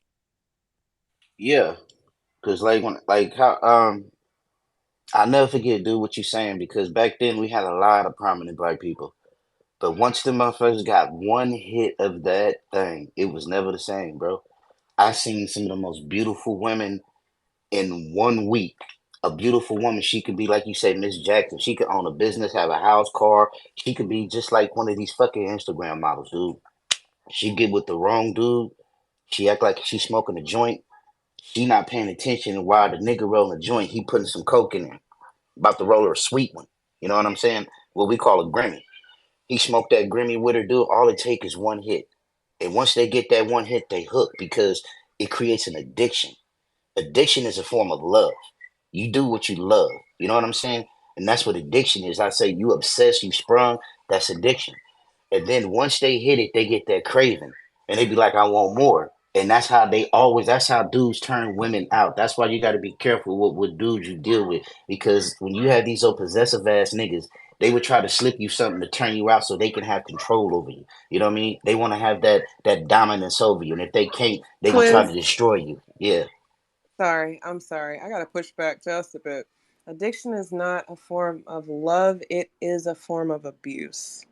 And then from there, everything Just else is like love and hate. Just like love and hate. It's sure, hand in very hand. thin line, Yeah, sure, it's but hand you in know, hand. But a lot of go people ahead. do it. A lot of people have that addiction because they love doing it. They doing it because they do it too much. It's overzealous with it. They become gluttons with it. You know what I'm saying? But that's a topic for another conversation. But just on how all this revolves and relate to hip hop, it was our part of our culture.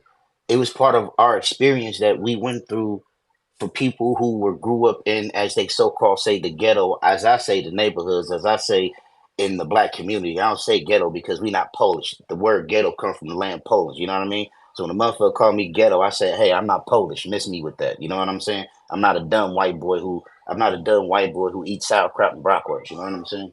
But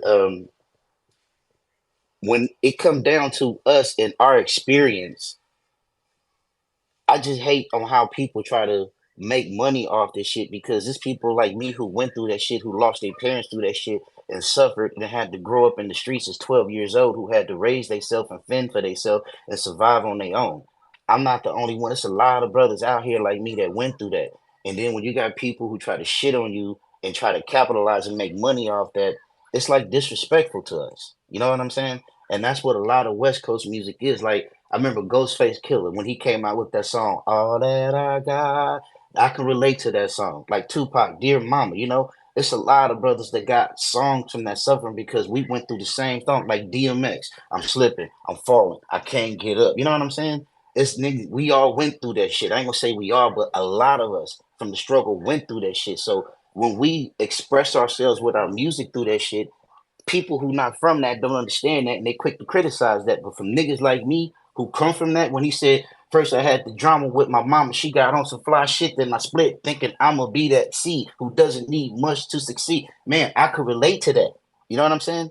Because my mother chose my stepfather over me. So I could relate to that. I know how that shit is. That's why a lot of people don't understand West Coast music because they haven't lived out here. They haven't been in these streets in this environment to feel that shit. But I'm gonna land my plane right there because this shit is deep and I'm ready to hold my breath, y'all. So y'all go ahead. It's real deep, man. It's like music is a sonic interpretation of your immediate environment. See, out here on the West, we didn't have broken glass everywhere. That wasn't the issue out here.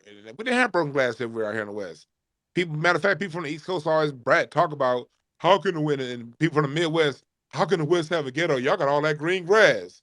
Yeah, we ain't got no broken glass. It meant the ghetto, that whole my thing, poverty thing, manifests itself differently over here. So although I couldn't relate to the tagline "broken glass everywhere," I was still able to relate to the black struggle. And it seems as if when it comes to our struggle, what we was dealing with over on here on the West, the humanity and what we was dealing with never gets considered when people want to consider what we was going through when we was talking about in our music. Um, and I was when you brought up talking about like me personally, I had a very, very loving parent. My parents were I grew up with the cool uncle and the cool aunt, but the rest of my family got destroyed. My aunt, I went to my cousin's funeral last week, man. It was hard. He was Fruitown Brims. But he died of a heart attack in his wife's arm. Hey DB, just quick question. I said, hold You on one second. familiar with Red or Blue? Are you familiar with Red or Blue? Yeah. Yeah. Hello? Twiz, you dropped Hello. out. Okay. But Dwan, I can hear you, but I can't hear Twiz no more. Can you hear me, hey, Eve? none of this. I gotta make this call. Y'all take over. I'm gonna be back in about 5 minutes. Y'all Eve take over, then y'all go ahead and make comments. I gotta take this emergency call. Can you hear me, Eve? I can hear you now. Go ahead. Look, y'all go No, ahead. no. All right. I just wanted I'll to be right ask back. EB a question, but he gone. I'm pretty much done. Y'all can go. I think it was company next. Yeah, go ahead, company. Peace to you. The mic is yours. Okay, I'll just try to stick to the topic that's in the subject up above. Um, did the West Coast destroy hip hop? Is Jay-Z the Black Elvis? Okay, that's an interesting one.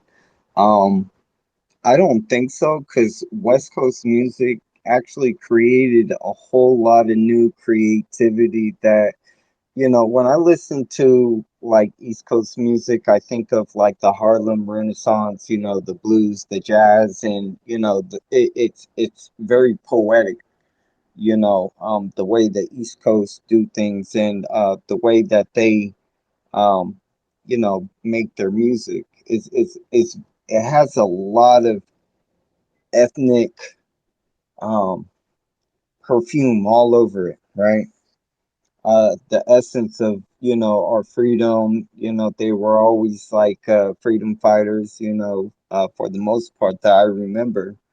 But racism, was still a prevalent thing, especially on the West Coast. So you got the fuck the police and fight against the system and all the other stuff. But it created a whole new originality, just like the East Coast did. Like you can't mimic either or, right?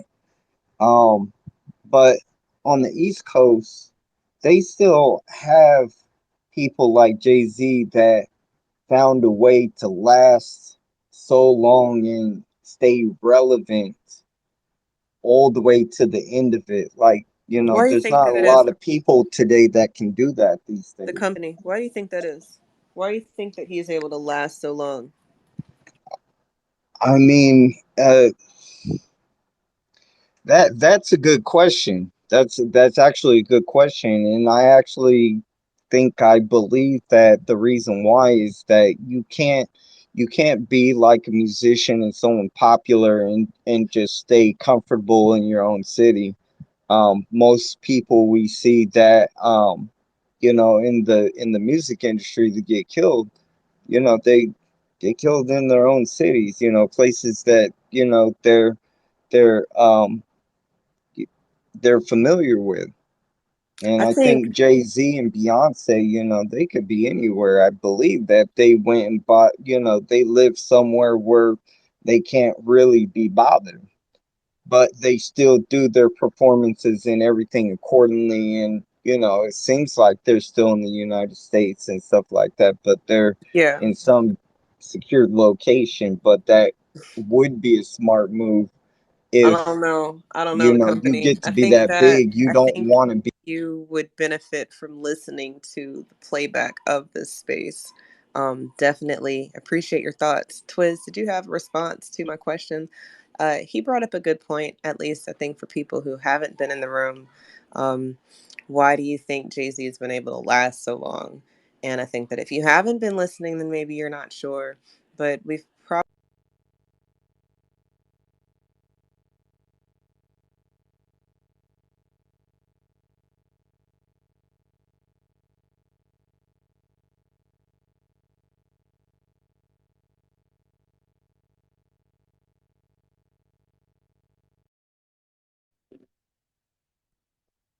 Who was cooking? I don't even know who was speaking, Eve. But if they come back in here, whoever was speaking last, uh, if they come back in here, um, put them on the mic. Is that Patrice? Patrice, is that you? Oh shit! Follow back. I didn't know you was following me on here, Patrice. Let me follow back. That's my high school homie right there. We go back to the '90s. Um, But yeah, people. I don't know who was speaking, but Eve, update me as to what was going on right before it went out, and then I'm gonna have Patrice speak. But give me an update as to what's going on. I had a very important call that is gonna be actually. I'm glad I took that call. I'm so glad I took it. But I'm mad that the room got fucked up. But update me as to what went on. Well, what had happened is the company started talking like he hadn't been in the room, and I thought maybe he would benefit from listening to the recap. So, to the new people in the room, we've been talking about Jay-Z biting and why that might give you a leg up in the game. It might actually give you more of a leg up than someone who has to sit in the kitchen and actually chef. So there's that. Twiz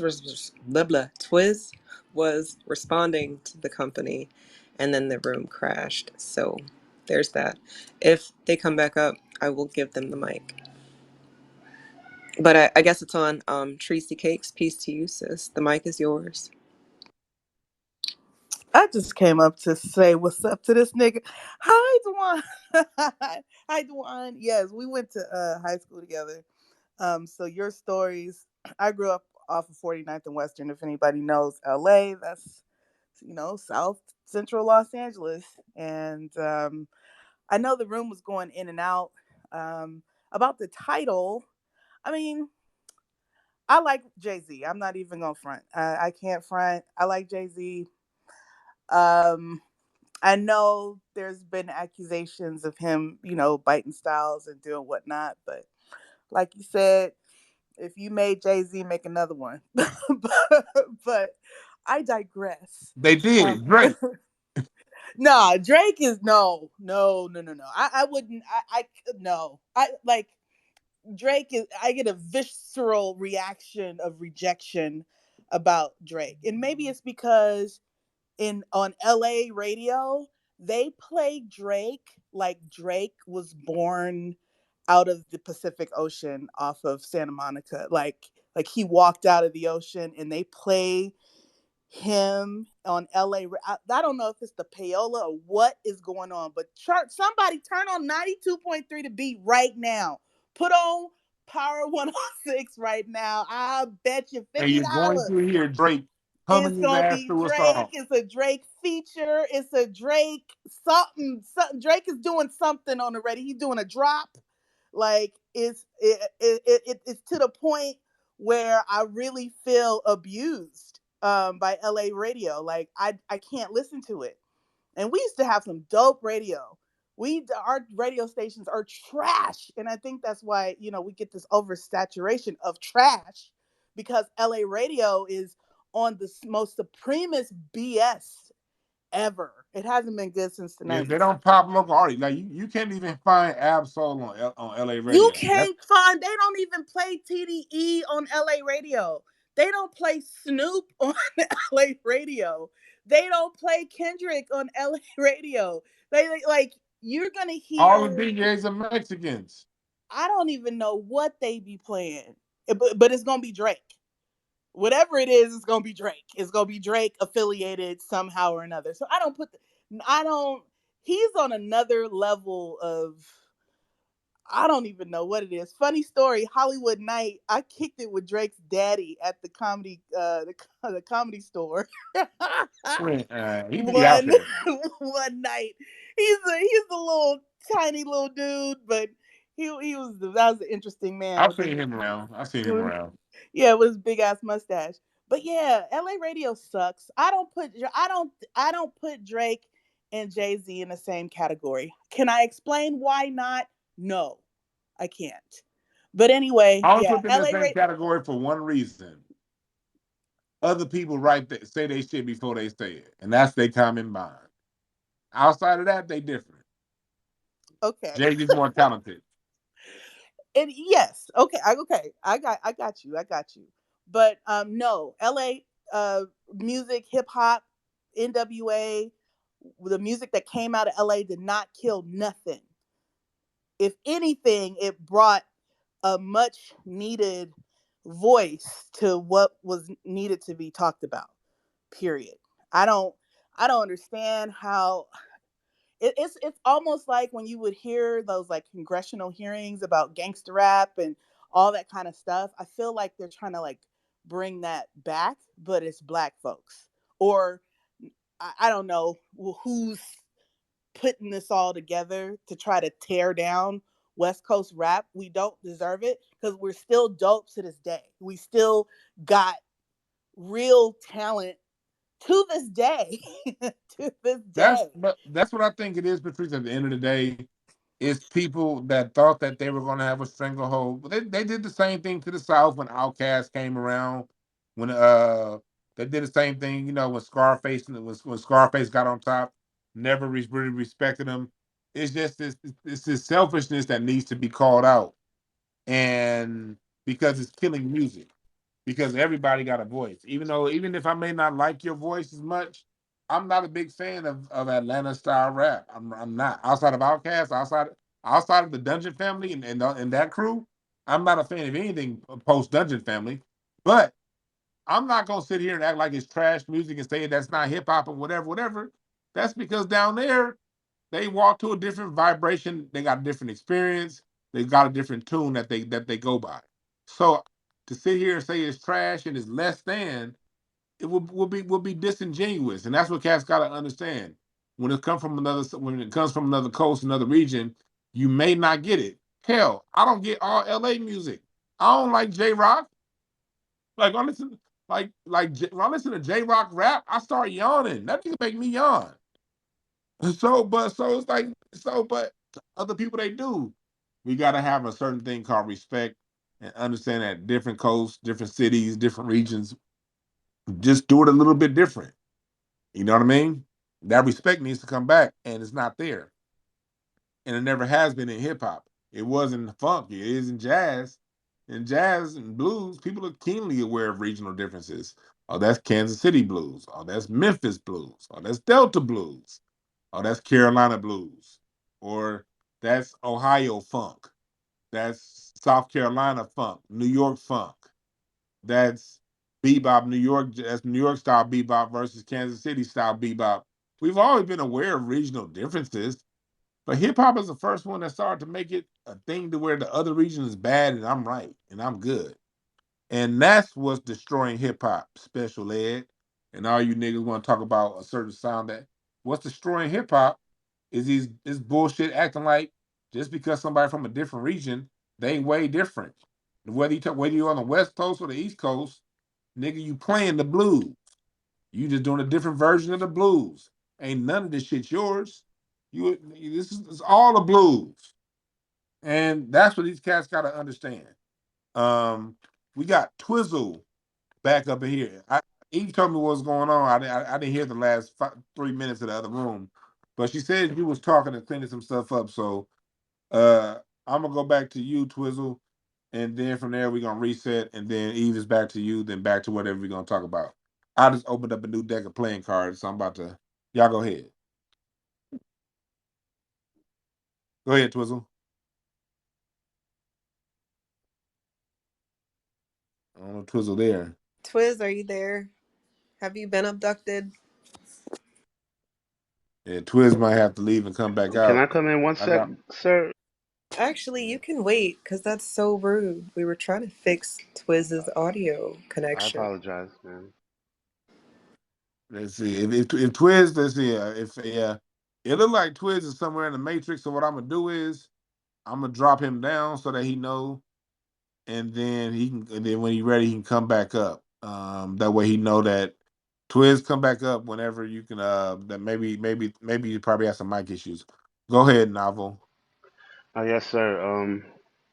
Shout outs to you, Dwan. I got put on to you from Mr. Withers, Craig.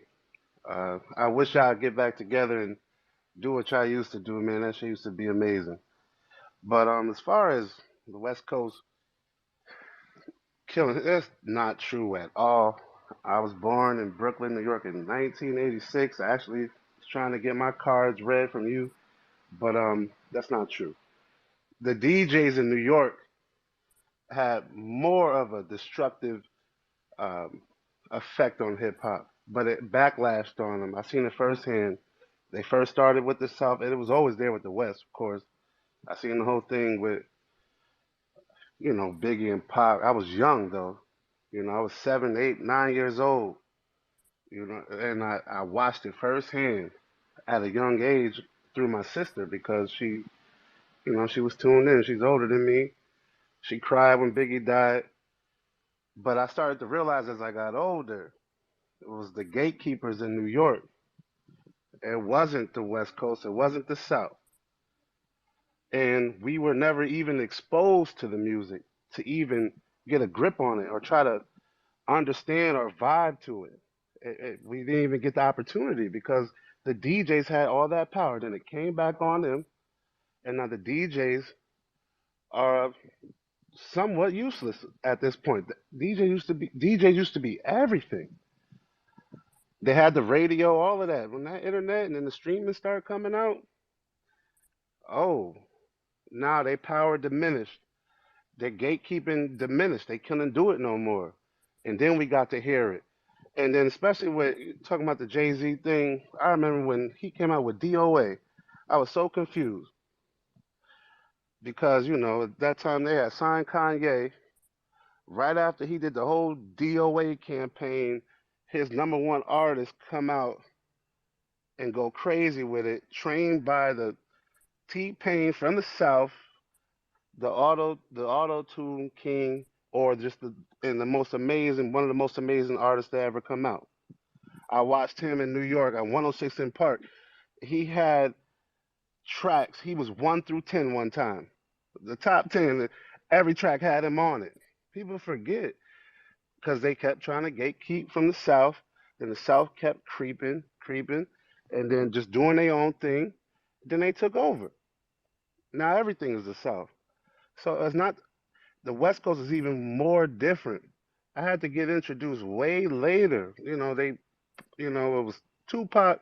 We didn't know none of the West Coast artists in New York because they didn't play it on the radio. That's all we had. I'm a millennial. I went through when it was just radio, cassette tapes, records. Then the CDs come out.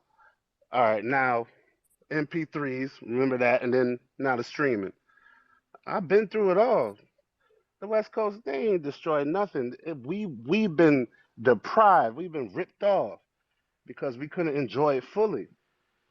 And that's all. I'll leave it there. And I apologize, Miss Eve, and I seen he wasn't talking, so I try to just chime in. That's all. It's all good, brother. It's all good. Eve is there because we be having people that be fucking around in here. You ain't one of them, so you good, bro. You're good, Uh, definitely. But you I good. gotta treat everybody the same, or people will think that I have favorites, and I do not. Well, Dwan's a favorite. That's pretty much it. Twiz came back, Yeah. but Born King came back up as well. So he had actually his hand was up a little while ago, in the other space. All right, go to him then. Oh yeah, to speak on the topic of the West Coast, to be honest with you, I think a lot of people that say the West Coast destroyed hip hop, they probably ain't never been on the West Coast. They probably never lived in Los Angeles or Compton and understand what we was reporting. The problem is that it's a lot of regional list type of people basically saying if it don't come from my block or if it don't come from my city or if it don't come from where I come from, then we ain't messing with it or it's not good as the case. The problem is that the whole thing about hip hop coming from different coasts, it was made to give a perspective of where you come from to where we can understand your reality and why you spit where you come from and give us that perspective. Basically like your CNN / travel agent letting me know the guidelines of your city, the slang, the lingo, what's so not. And that's what we was doing on the West Coast. And a lot of people didn't understand that because back to what the boy Novell said, it has been said a lot of East Coast cats wasn't really playing West Coast records on the East Coast like that. They was kind of more like sticking to their regional playlists or whoever they felt they was being able to bring, whoever they saw fit to be on the radio.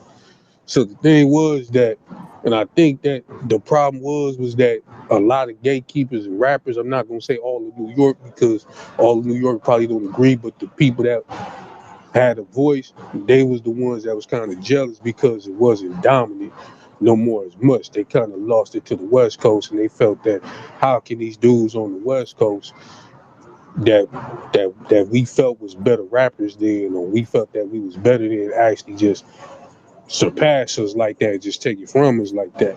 Because we didn't really emphasize on lyricism like they did. We was more like straight to the point, letting you know our lifestyle and telling you what it is, along with the musicianship or whatever. And the musicianship that we play. Sorry about that, man. But yeah, it was more the musicianship. So I think that, like I said, like when I was talking about the special ed in the NWA thing, I told people like they never did it because NWA never said that they gang bang. They never claimed no gangs on their records. They was never banging on wax. They never even told you they was from the hood. They was talking about the culture, the culture, the street life, and awareness of what was going on in Compton and Los Angeles. It's just that the music just happened to be good and the production just happened to be better.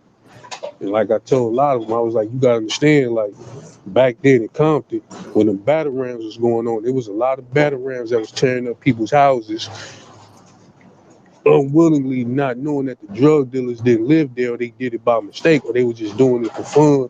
And it was interrogating a lot of black people. When the riots came, I actually stayed on 81st and Hoover, which was like down the street from Vermont, Manchester, where the riots was happening, where they burned up that big swap meet that was owned by Asians. Bruh, hey, that's the corner fucked up. You did. I almost got carjacked. The first time I almost got carjacked, my nigga, was on 83rd in Vermont. And Yeah. if you see right there, it's on the corner of 83rd in Vermont, right there on the other side of Hoover, it's a brown building. My uncle built that building, and he died before it opened up. He died the day Tupac died. The city of LA would not allow. He tried to open up an eyeglass shop in the city of LA for 8 years, and the city of LA would not allow a black man to open up an eyeglass clinic, but they allowed liquor stores, gun shots, fast food restaurants, all kind of bullshit over there on 83rd and Hoover. Churches, that's Noel Jones's church was over there. You dig? City of Refuge, that's where it first was before it became City of Refuge. And I remember I almost got carjacked. My boy lived on 83rd, and I was waiting outside. I was in my mom's Lexus, and I was like 17, and I'm waiting for this slow ass nigga to come out, and this motherfucker comes slow foot nigga walking slower than a moonwalk, and I see this nigga coming up behind me. I took off so goddamn fast, and nigga called me, "Man, where you go, nigga? I'm at home, nigga, back on the west side of town, because 83rd and Hoover is fucked up." That's what we was dealing with. But to tell people, and I'm gonna let you learn your plan when I finish saying this. This is how real it was in LA. My cousin, I call him my uncle because he and my mom are like brother and sister. They were raised in foster care together because both their moms died at a young age. Um, he was an eye doctor. He tried to open up an eye clinic in the city of LA from 1987 to 1995, and they wouldn't let the nigga do it because he was black, and they did not want an eyeglass clinic in the hood. They wanted liquor stores, they wanted check cashing places, they wanted all that. They would not allow a eye clinic in. The LA riots is After the LA riots, they had a plan called they had something called Operation Rebuild LA, to where they targeted black-owned businesses to be opened up. And because LA was targeting black-owned businesses to not open up in the city, they was making black-owned businesses open up out in Fontana, out in Pomona, out in these outskirts of town. You could not open up certain businesses in the South Central if you was black. The riots allowed some black businesses in, and Operation Rebuild LA allowed my Uncle Michael to open up an eye clinic on 83rd in Vermont. And Vermont, if you guys know the street, Vermont and Hoover parallel each other, so they're a half mile apart, and there's a neighborhood city block in between. But the distance between Vermont and Hoover is about a half a mile, a little less than a half a mile. Is the distance between the two streets. And after the riots, they finally allowed my uncle to open up an eyeglass clinic. But unfortunately, he died the same day as Tupac, a month before the clinic opened. But his building is still there. So I said that to say I got a personal connection with the conditions in the city. Even when you wanted to have a black on see, You niggas that live down south and on the East Coast, there's so many black people over there. You get to see a lot of black businesses, even though other people do dominate and they get they foot in too. You still get to see a share of black businesses because there's so many black people. It ain't as many black people out here on the West Coast. It ain't. So to get a black person to do something takes the act of fucking Congress. This man's a certified eye doctor and couldn't open up a goddamn eye clinic. And that's the conditions we was living in out here that niggas on the other side of the country do not understand. But go ahead and land your plane, brother. Then I'm gonna get to Twizzle. Yeah, this is yeah. That's hey, I'm in it, Shirley. I'm gonna let Twizzle talk. But yeah, so a lot of people don't understand in Los Angeles it was real. So when you really and when you usually hear people talk about the West Coast hip hop or NWA whatsoever, they don't really give an accurate depiction of how NWA did. They really don't give like a real clear definition or any type of valid information or proof to give us that understanding. Why? It just seemed like they were just mad that we just got the fame. But yeah, I'm gonna let the planes. I see Twizzle got his hand up, and I don't want to take advantage of your time. So go ahead, brother. Speak your mind, brother. Man, it's all good, man. When a real player talk, man, let the teacher begin to speak. You know what I'm saying? Yeah. My sister was from South Central. Her husband was from 108th, well, 112th Street and Broadway. So I've been down there. I was down in LA in the 90s when that shit was real. I know how LA is, and that's a whole nother world, a whole nother culture, and people don't understand that shit. They think when they look at it, they just think it's just a image, but they fail to realize that's a world, that's a lifestyle and a culture. And if you're not born into that shit, you're not gonna understand that. And when I experienced it, this shit rocked my world. You know what I mean? I lived out there for a whole year, and that shit was like, man, from '94 to '95, and I know how LA is. You know what I'm saying? I was down there when Bree Bursey made Damu Riders. We was on the other side when they was doing that video. That shit was crazy then. But yeah, man, our music, regardless to what people say, and sometimes it's what my dad always say, talking to stupid people only make you look stupider. So trying to talk to somebody that don't understand it is just a waste of time. So we don't have to. The only thing we have to do is stand on our culture because this is what it is out here. You know, our music is just like our accent. You know, every culture, every region have their own accent. So we have our own flavor, our own style. And just some people won't understand it. And if they want to be bigoted and it's just like, oh, if it's not this, it ain't that, well, they gotta grow up, and that's why that motherfucker ain't made nothing since I got it made. You know, he ain't did shit since he got it made. You know what I mean? So let that mother. You gotta let irrelevant people just sit on. It's just like old motherfucker sitting in the window watching all day, telling you not to cross the street. Let a motherfucker like that be, man. You know what I'm saying? But hey, DB, do your thing, man. Keep doing it. I'm finna land my plane, man, and roll me a joint, man, and listen to y'all. Yes, sir. Yes, sir. Resetting the room. We talking about did the West Coast destroy hip hop? Is Jay Z Elvis Part Two? We've been here for a while, so I'm not gonna be here all goddamn night. But I still want to open back up for discussion. Anybody else want to come up and talk? We talking about it. I just opened up a brand new set of playing cards, so I'm about to go ahead and do some. I'm about to be reading. I got some questions to ask these cards. I know y'all know for those that should be Eve, that should be scaring the fuck out of people. You ever hear me crack jokes and do all this nigga shit? Then I pull out a set of playing cards and be like, "Let me read you." Niggas be like, "What? What the nigga blind up to?" I'm being a real nigga and tapping into my spiritual sciences that we created thousands and thousands of years ago. But we talking about we talking about what's going on with West Coast hip hop. I gotta say this: when it comes to the music, we need to understand that um we can't we like what Twizzle said. They only tell part of the story. We got to tell the whole story. It's very disingenuous when you say the one because I've heard and since what's his name said that I've seen like a lot of cats on Twitter and on IG, especially East Coast cats. Cause I've seen a lot of cats in East Coast Hotep community going around saying, "Yeah, he right," because it's like y'all niggas shut up. They always want to talk about the negative, but they never talk about the positive. They never balance the conversation with West Coast hip hop brought. You know what I mean? They never talk about. It's funny because at the end of the day, you get whatever you get out of the music.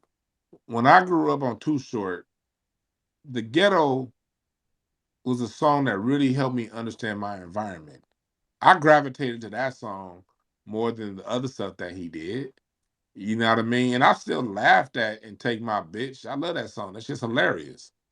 But the songs that I gravitated to was the songs that was teaching me how to operate in my environment. But the song that I gravitated to as a kid with Ice Cube was How to Survive in South Central, Get Off My Dick and Tell Your Bitch to Come Here. Because in that song, he taught you about being a man and you don't be a groupie with another man just because you see he a celebrity or he do something you like. Nigga, acknowledge him and still keep your dignity and pride about yourself. That's what I gravitated to. When I heard Dope Man, I gravitated to the last part when he said, "Nigga, I'm gonna put a slug in your head and a kudo because you killed my if my mom and my sister die, I'm gonna kill your ass." That's the part I gravitated towards. The part to where that said, "Don't get high." The part on that said, "Don't trust these base heads." When Q said, "Fellas, don't watch out." Because these chicks, they'll take you home and rob you. You have niggas waiting in the closet ready to rob your ass. That was going on in LA back in the 90s. It was so many messages as to what we were going through. Ice Cube, for me, as a growing up here in the West Coast, Ice Cube, Death Certificate is a Bible album to me. That's one of the top 5 greatest written albums ever written across genres. That's up there with anything Mozart did. That's up with anything Count Basie did, anything Stevie Wonder did, anything Michael Jackson did. For me personally, Death Certificate by Ice Cube is on the plane of Songs in the Key of Life. It's on the plane of all of these great Hallmark albums because that album it dropped when I was 10, and it taught me how to operate in my immediate environment. It taught me, it also warned me that nigga, these riots are coming. Cause I was seeing these Korean store owners disrespect us. I was seeing that shit wasn't right. But my mama raised me to be respectful. So I'm in a quagmire as a 9-year-old. This honky tonk motherfucker is disrespecting me, but my mama told me to be respectful. What the fuck is going on? Then Cube came out with Black Korea. I said, oh, that's what's going on. You know what I mean? He came out with a summer vacation. If the West Coast is, summer vacation, the West Coast also gave you summer vacation. Summer vacation told you niggas, yeah, we building up this drug game, we selling up, we pushing weight, yada, yada, yada. But at the end of the song, your summer vacation is going to either be dead or in jail. Either you're going to be 6 feet under or you're going to be in prison. So he told you where it was going. So if you're going to talk about what the West Coast did to destroy things, talk about what the West Coast did to tell you about what the fuck was going on and how to avoid that trap. Let's talk about it all if you want to be seen as genuine. Because if you only talk about the destruction while you use West Coast production style for your favorite rapper of all time, Biggie, and later on Jay-Z, you're going to take from what the West Coast brought you, but then you're going to say it destroyed hip hop. Get the fuck out of here. Be real. Um, uh, Patrice, I see you came back up. No, I heard you say you was getting them cards ready. I was like, is it my time? I told you to call me like, yeah.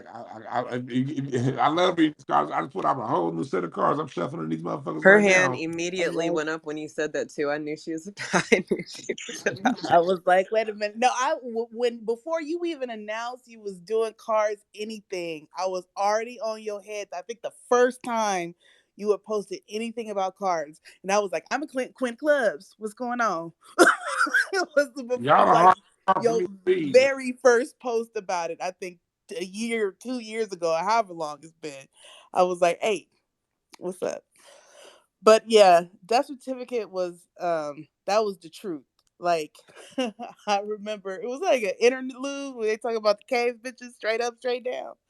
Oh, that was me injection. Hell yeah. Oh, that was lethal No injection. Yes, it pills, no was. 6 o'clock. Uh, Subject to have the itch. Mutanoid, Caucasoid, Oh white God. itch. When Yes. you want to talk about eyes wide open, we was rapping. We was kids, and I had my aunt pull up on me one time because we was it was like giving up the nappy dugout, Yes. and he was like, "Do you know what that means?" We like, no. And what was that No. talking about on that song Nappy Dugout? Cube was saying, "Look, you about to get burned. You better wear a condom." That song was all about wearing a condom, and so you don't catch syphilis and none of these AIDS, none of these diseases. And these East Coast niggas want to act like all of our music was death. That nigga was telling you to protect yourself on that song. ADB, like the other one, you can't fade me. You know what I mean? He was preparing niggas and you won't get caught up by a woman trying to put a baby on you. Right. But go ahead, Patrice. Yeah, but I just wanted to co-sign on the Ice Cube. You know, that was our poet laureate of the hood. He had a way of telling that story, it. I mean, his voice was like so, and he was so like militant and so like, and he wasn't apologizing or pulling back from. You know, he like ripped the cover off of all of this shit. Like, You haven't seen me on stage in a long time, but you've seen me on stage. yeah. You know what I tell people? Always ask me where did I get my comedy inspiration from? I didn't get it from any comic. Maybe Robin Harris, but you know who I got my comedy inspiration from? Ice Cube. Like Ice Cube is my muse when it comes to my what I do as an artist. When Ice Cube, for him to write True to the Game, I live my life by that song True to the Game. That song dropped on out. You remember when True to the Game dropped up, and he told the truth. He said, "If you don't support me, there ain't gonna be no more Ice Cubes, just Vanilla Ice." The nigga was a prophet because 30 years later, what do we have? A whole bunch of Drakes and Vanilla Ices running around here. He wasn't lying. So, about staying true to yourself, about staying true to your people around you, about marrying. I saw when Ice Cube talked about I got a beat from Kim and she could do it all night, and then turned around and married Kim, and he's still married to Kim. You know what I mean? And she's his business manager. So when it came to how Cube performed his music, the fact that he could write a song like Cave Bitch and still do a movie like Friday, that told me to go on stage and say whatever the fuck I want to say. And let's just be good at doing it.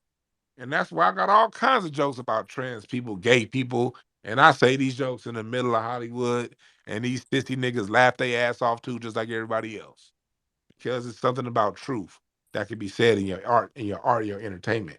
And Ice Cube was a person that showed that to me for real, you know? DB, the Friday collection is part of our culture. That's like cemented as part of our genre. Nigga. As that Friday at the next, dude. Nigga, I was sleeping. I was in my sleep thinking about that shit and started dying laughing, dude. Matter of fact, I'm gonna watch that when I get off this, Hey, bruh. Hey, dude. hey. Dude, that You Friday after know. next, that's historical, dude. That's monumental, and that's one of the shit that make me proud being black, dude. Because only us stupid ass niggas could relate to dumb ass shit like that. Like you said, Like, ain't your booty, you I'm know gonna it's your correct what booty. you You know what I said. mean? I'm gonna correct what you said. Correct Only me. us stupid ass niggas can write something like that because the world relate to it. Yeah, yeah. The They world look, relates but to it. no, they. I'm gonna correct what you We don't. said. They relate to what we do. Yeah, Everything we do, they because relate to it. thing is, there's only one story, and that's the human story. And we be sometimes thinking that we a special level of screwed up. We be thinking that we don't, because it vexes me every time I hear a black person say, we the only ones fill in the blank. No, we not the only ones. You don't be around nobody else. Everybody go through this shit. Like, nigga shit is this world, is worldwide. You know what I mean? Everybody, like, if you just drive through the Mexican neighborhoods, they got people sitting out on the porch all the goddamn time looking around. You drive through the Asian neighborhoods, there's some Asians sitting on the porch looking at what's going on. Like, people do that shit worldwide. You dig? And so we just the only ones that can write it and interpret it in a non-preachy way and make it a story that's non-preachy and palatable and funny as hell. That's where we different. We just the ones that can tell the story, better than anybody else. And it's crazy too because where I live here in Gardena, and I live all where the first Friday was filmed. I live all up in that neighborhood. So like I drive down the street, I can go by Craig's house in about 3 minutes. You know what I mean? The store where The store where Ezel was coming out with my neck and my back. Nigga, every time I go to Ramona's to get myself a burrito, special burrito, I stop at that particular liquor store to goddamn get my grape crush. You know what I mean?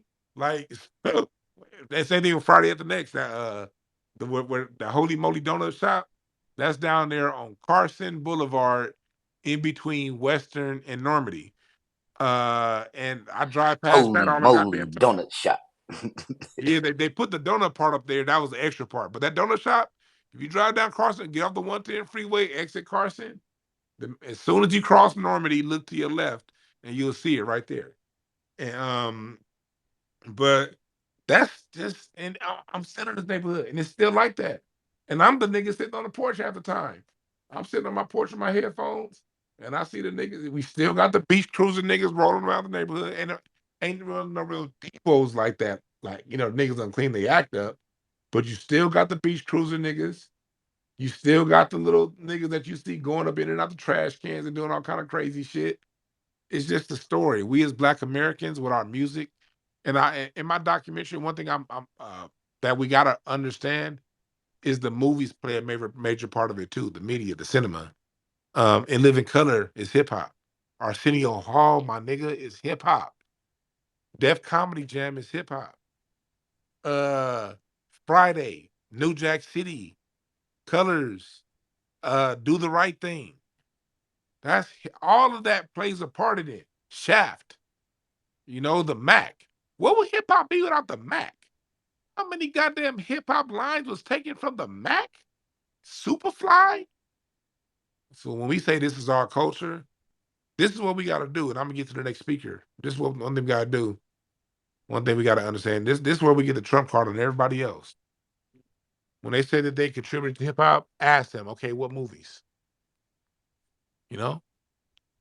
What dances did you bring? Because the movies and the dances, let's just go back to the movies.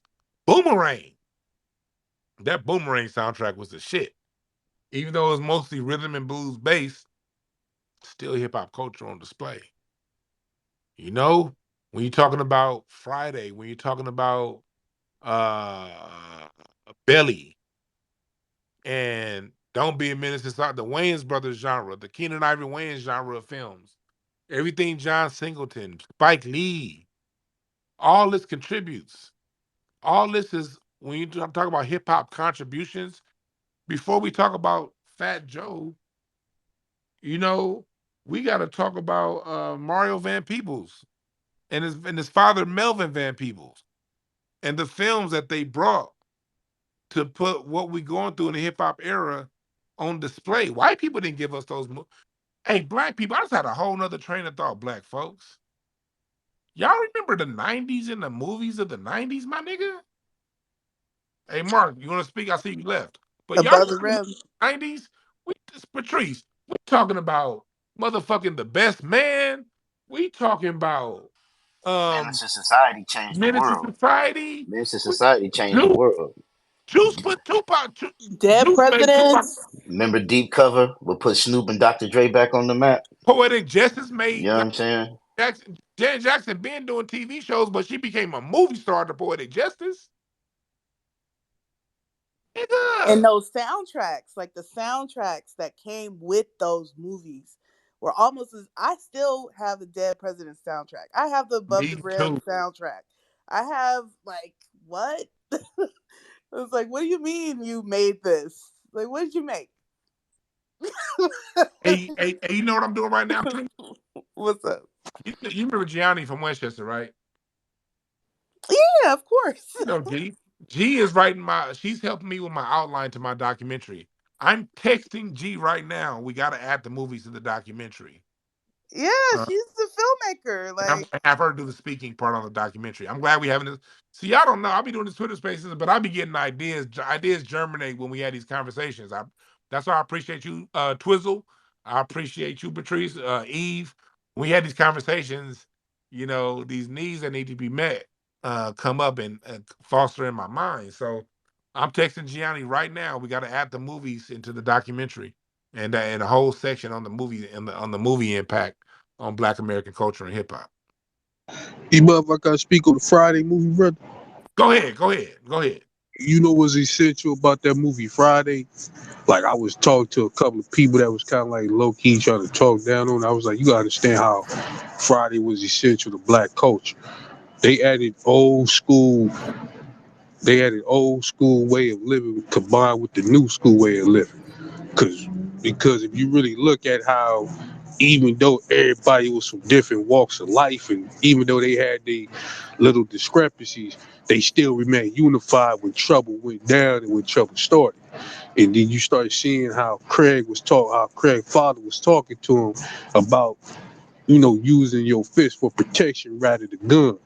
And then also how I stay told, like, to be honest with you, if that big worm and Smokey Craig situation would have went down, it probably would have ended up with a funeral, because after the drive-by, they would have said, we ain't paying Big Worm then, we just gonna handle it. But instead of taking that precaution, they just said, F it, dog, we gonna get you your money, you just got to just let us be and kind of leave us alone. But in real life, it wouldn't happen like that. And I was telling folks how essential that movie was about West Coast culture, because like they was showing that not only black folks was just living a gangster lifestyle, we was also living regular lifestyles of being funny, friendly, and non-preachy at the same time, and how the pastors was low-key dealing with other husbands, other men's wives, and what so not. So like a lot of the movies is very essential, from Boomerang to Mr. Society, even Boys in the Hood. A lot of people know how essential Boys in the Hood was. It was a lot of dudes that really wanted to have a father like Furious in the Hood, even though they kept that secret, but we always really wanted a father like that. So a lot of movies was essential in the 90s, but I live. That's a good point. I'm glad you brought up. I'm glad you brought up Boys in the Hood, because I actually wrote my college exit exam on Boys in the Hood, because growing up here in the West, one thing I did not understand about whites, I didn't know who Neely Footer was when I was in college, so I didn't know how white folks thought. So my college exit exam, my essay, to exit the Cal State system, you have to write an essay, and I didn't pass twice, but they never let you know why you didn't pass, and it was pissing me off, because I was always a very good writer. I always got A's on anything that was writing based when I was in college. So how am I not exiting college on a writing exam? Writing is easy for me. Well, I realized I was writing too militant. I would always have these black based subjects, and talking about and I would write these essays on how we can overcome, with the resources that we have as a melanated people. And they always rejected that. What got me finally out of it, what passed my college exit essay, was a essay that I wrote on Boys in the Hood, and I purposely decided to write it from the tone of death and destruction. How woe is me, we's black people just can't gets better, and that movie's made us better. I wrote it. I wrote that shit bucking my eyes on purpose, and they passed my ass too. That was it. I passed, but I wrote it from that point of view. But there was a lot of truth into it, and the fact that Boys in the Hood was probably one of the 5 most impactful movies in my life, because that dropped when I was 10, going on 11. It's one of the most impactful films of my life. It was filmed right before the riots hit LA. It was filmed in my immediate neighborhood. As a matter of fact, that scene when Ferris put out the gun and started shooting and everything, that before that scene was filmed earlier that day, we was kids, we was on our bikes, and we rode down there, and we was like looking for Ice Cube on our bike, like we was riding our bikes down Crenshaw. We saw the whole thing. We heard Ice Cube was doing a movie, and we was looking for Ice Cube. We didn't know anything about trailers. But we had, by the time they filmed that scene, I had to get back home. It was past my bedtime. But I remember them filming that scene, and I remember, where what's his name, where Trey grew up, the elementary school he was in. That was filmed at Hillcrest Elementary, which is right down the street from. I went to Coliseum Elementary. I can see Hillcrest Elementary from the yard of my elementary school.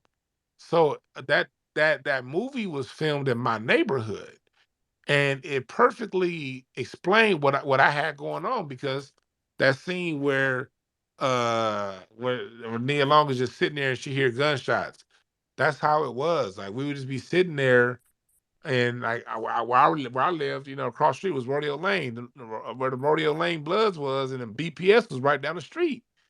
And so we'd be sitting there, and we hear AK-47s, Tech Nines, machine guns. I mean, this would be 2 or 3 times a week sometimes in 1990.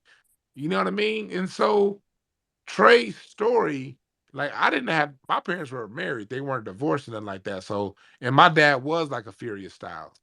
My dad was always somebody that even to this day the family calls on.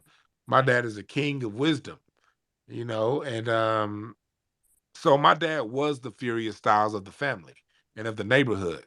A lot of them blood niggas knew my dad. When my dad came around, my dad would tell the lowriders, "Hey man, with your lowrider, don't park it over here, park it over there. You always want to make sure your car's in the light so people can don't." That was just me growing up. Everybody respected my dad, so my dad was like the Furious Styles of the neighborhood.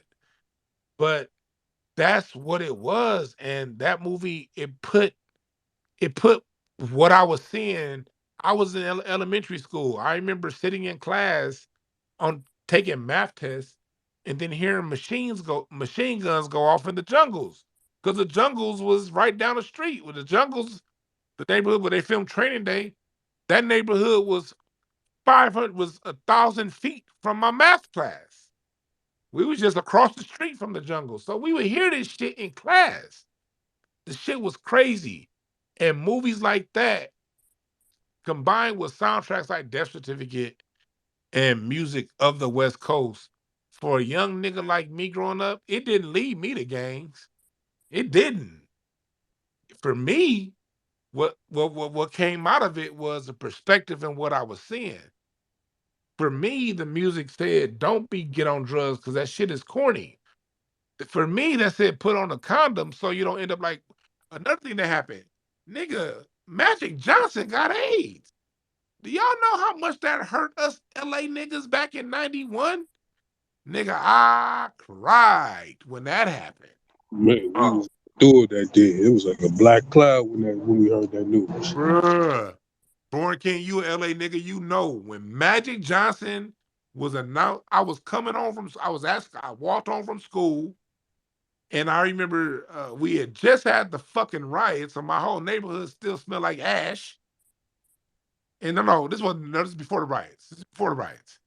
Because the riots, that was something else. This was 91.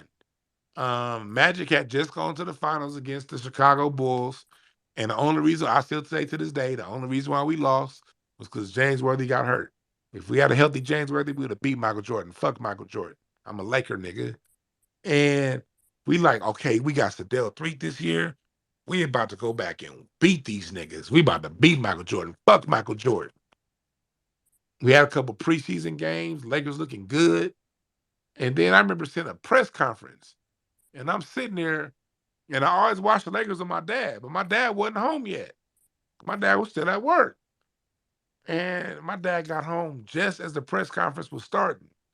And then it was announced that Magic got AIDS and he couldn't play basketball no more.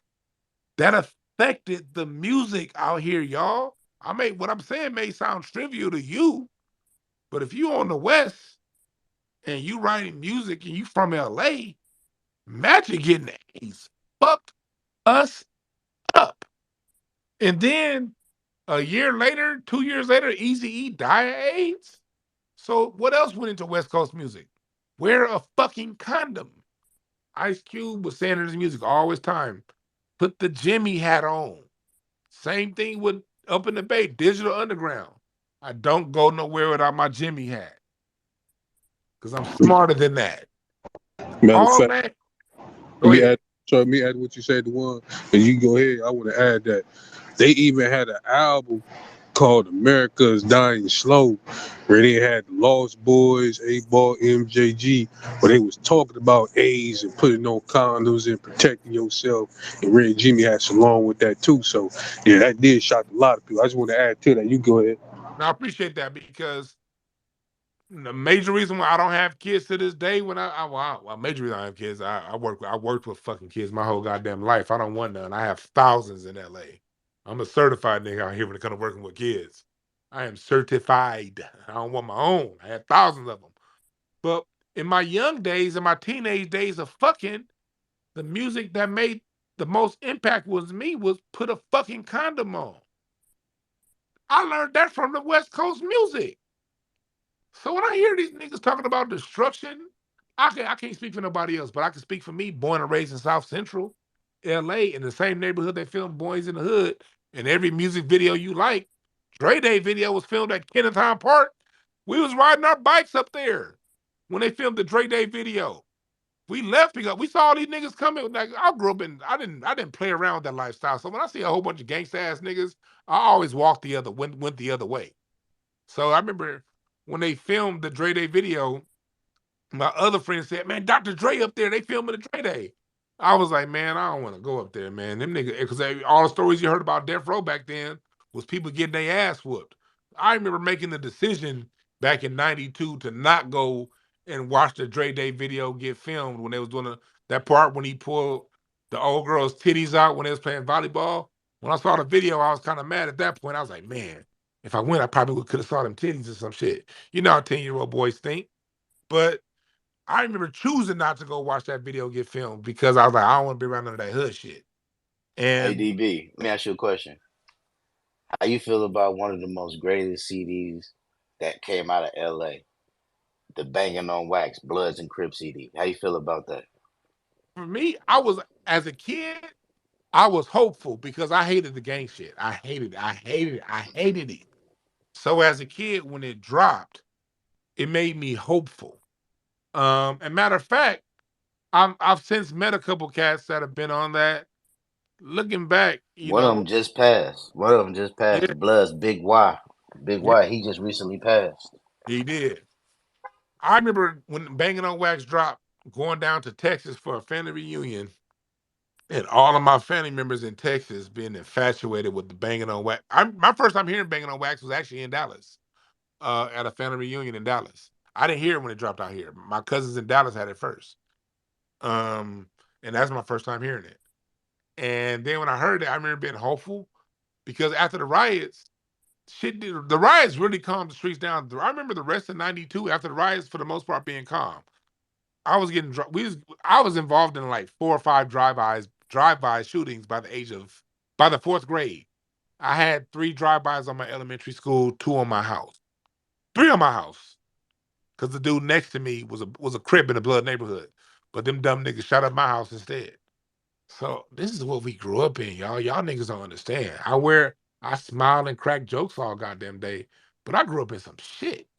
It was really traumatic, Dwan. Like on 49th and Western, we had the helicopters. You was worse than me. Shit.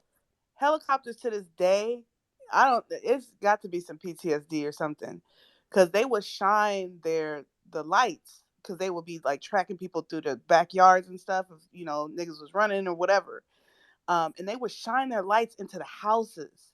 So in my grandmother's window, the whole room would be illuminated because of the helicopter light, At and that what time? At was what time? nightly. What time? 3 in the morning? 3 in the morning. To what? You trying to get up and go to school? You 9, 10 years old, and you got the helicopter hovering over your house. You know what I'm saying? We could hear the bullets bouncing off the roof. Um, I had a house down the street from my house. They had 5 boys, and 3 of them died, all within a few year period due to drugs, gun violence, gang shit. See, you were on Like 49th and Western, so that means you were in between 54th and Vernon. 54th was to your south and Vernon was to your north, right? yes. Yeah. Uh, yeah. You was on the corner of fucked up. Fucking up. Oh yeah. And the thing is, the houses were huge. We had these huge. My grandmother's house. We still own this house to this day. 4-bedroom craftsman style house with a stained glass fixture. My house was built in 1918. The house is over 100 years old now. That sound like a And I mean, Victorian. It's Yeah. red wood. It's built out of redwood. It sounds like you got an old school Victorian style house. It's technically Craftsman because it has the Craftsman features, the built-in cabinets, and but it was crown mold. I mean, all the houses on the block, we had a front yard, backyard, garage. Like my son's dad is from Baltimore, and when I took him through, I do my hood tours to everybody from out of town. That Hey, I'm he's doing like, I'm doing "What one do this you mean?" weekend. You're like, "What do you mean?" And I'm I'm doing like, I'm doing a hood tour on Saturday for my people in town from Houston. "Oh, you got to do hood tours." Like, I'm I'm doing the one on hood Saturday. tour guide for all the homies. But yeah, we had 2 palm trees in the front yard. Every house had a palm And tree, Patrice, but there was a crack house on the corner. Patrice, I got a question. How many times in your life growing up did you hear from people not from here saying they got green grass and palm trees on the rest? Why it couldn't be that bad? How many times bad? How many times have you heard that? All the time. I mean, I don't even know if I can count that. Anytime anybody came So, to my grandmother's house, like, because we have family in Chicago, we have family from down south, we have family on the East Coast, North Carolina, Mississippi, Louisiana. And when they would come, my grandmother's house was the hub for the family. um, because it was a big ass house. We had a front room, a back room, a living room, a service porch, upstairs, downstairs, and she built a back house, like a add on, because she converted the back of the house into a board and care home. They don't want to talk about all the entrepreneurs and stuff that came out of South LA. All all those houses was owned by Black people, and this is right up the street from Hancock Park. You know what I mean? Like, all in the businesses that were Black, but quiet as it's kept, not Black no more. In the neighborhood, my grandmother personally owned 3 businesses over her span of 1940, from when she moved from Mississippi to when she died in LA in 2001. And they didn't, and I think that's what, like, movies like Friday and some of people have to understand that we was real people living in on 49th and Western. Our church was right up the street. I could walk to church. I was walking to my elementary school. I went to Audubon, and then Westchester. All of this is real hood stuff. I was So, supposed to see. It's crazy. Audubon was my home school, but I went to Overripe because my sister and my brother went to Audubon, and I remember going to go pick them up and seeing fights so big, the LAPD helicopters would have to come over front, and it'd be like 20 police cars out front to break up like brawls. because it was the At school. Bloods, that was a lot of blood shit. Yeah, Yeah, it was. I remember all the in Audubon. If you drive through Audubon, the Mer Park area, Audubon is a beautiful campus. The neighborhood is beautiful, but it was a lot of fuck shit going on at that school in the '90s, and quiet as kept still goes on. And I graduated from Audubon in 94, yeah, right? Or 95. you're 95. Yeah, I went. 95. I got in the car with my mom and I went to the west side. We going to Overright. I'm not fucking with Audubon. I wasn't about to walk down King Boulevard and deal with that shit. My grandma dropped me off. I didn't, I didn't have to. I didn't have to get over there. I would just get dropped off. But no, it was a great school inside. They had sports. We had a football team. You could be a cheerleader. That's how I got into theater, because I had a bomb ass English teacher slash drama teacher who really instilled the love of literature in me. And that's how I started acting, was at Audubon. That was the first time I ever got on stage, because we would have, productions from at Audubon. There was some real beautiful people in that school, but the environment Oh was God, was fucked up. God The no. same thing with the hood. All of my grandmother's old home lady gang, they all own these big ass houses up and down the block. We knew everybody up and down the block. And you were saying, like, how the crackheads will come up to your dad and be like, "Hey, what's up?" Same thing. Hey, what's up, Miss McGee? Miss McGee? And she would tell me the story that, oh, that man who steals the hubcaps off of the cars every Saturday night to go and sell them, to go to the crack house, he went to elementary school with my mama. She'd known him for 20 years. There was a certain humanity, and that's what Friday did. Friday brought a humanity to the crackhead. It brought And we was real people. These are real these are people real people. who had, and we know this because of the decimation that crack landed on the community. That shit hit my dad. It hit cousins. It hit, family, friends, and having to see them and not knowing, because you little, you don't know. You just, they just a little erratic. You know, you don't know. I'm Hey, not Queen, really, my heart really. goes out to you because people don't know how that shit hit. And when you hit your parents. Now, people talk about they have friends, families, and loved ones. But when you lose your parents to that shit hit a whole nother way. Because I lost my mom to that. You know what I'm saying? I know how that Yeah, and shit my was. dad he never regained his sobriety. My dad was on dope probably from the early 80s, from when, because my dad used to be in the streets. They used to call him Hollywood because he would just be in the streets. I know he was heavy into coke and all that, but he always had a job. He was working at the police station, or he used to work at Palos Verdes at one of the country clubs up there. Always had something going on. He was always hustling. And then, just life. My mom passed away unexpectedly, and I think that shit just took him completely out the game. And he But never was able to recover. But he was a good ass dude. Like, I could talk to my dad about anything. He never just disappeared on us. I could always find him if I needed to. It You was know a what I mean? sickness. But Patrice, I'm gonna let you speak again. I want to get to Mark. Mark's been trying. Oh yeah, Mark, yeah. Go, go, go. no, he just got booted again. I was trying to get to him. I think Mark is dealing with I think Matrix. Mark is dealing with phone issues. So now he's got. nah, Twitter been tripping lately, dude. It kicked me out of the space twice. I've been having to drop out and come back up. Twitter been acting up Oh, lately, dude. It's been tripping for like the past 10 days, bro. You know what I'm saying? That's why I have been in and out. That's why I really don't talk, because you can put a request out and you won't even get it. You know what I'm saying? They Twitter trying to make everybody buy that check mark. That's what they doing. And if you don't got the check mark, they fucking with everybody's shit.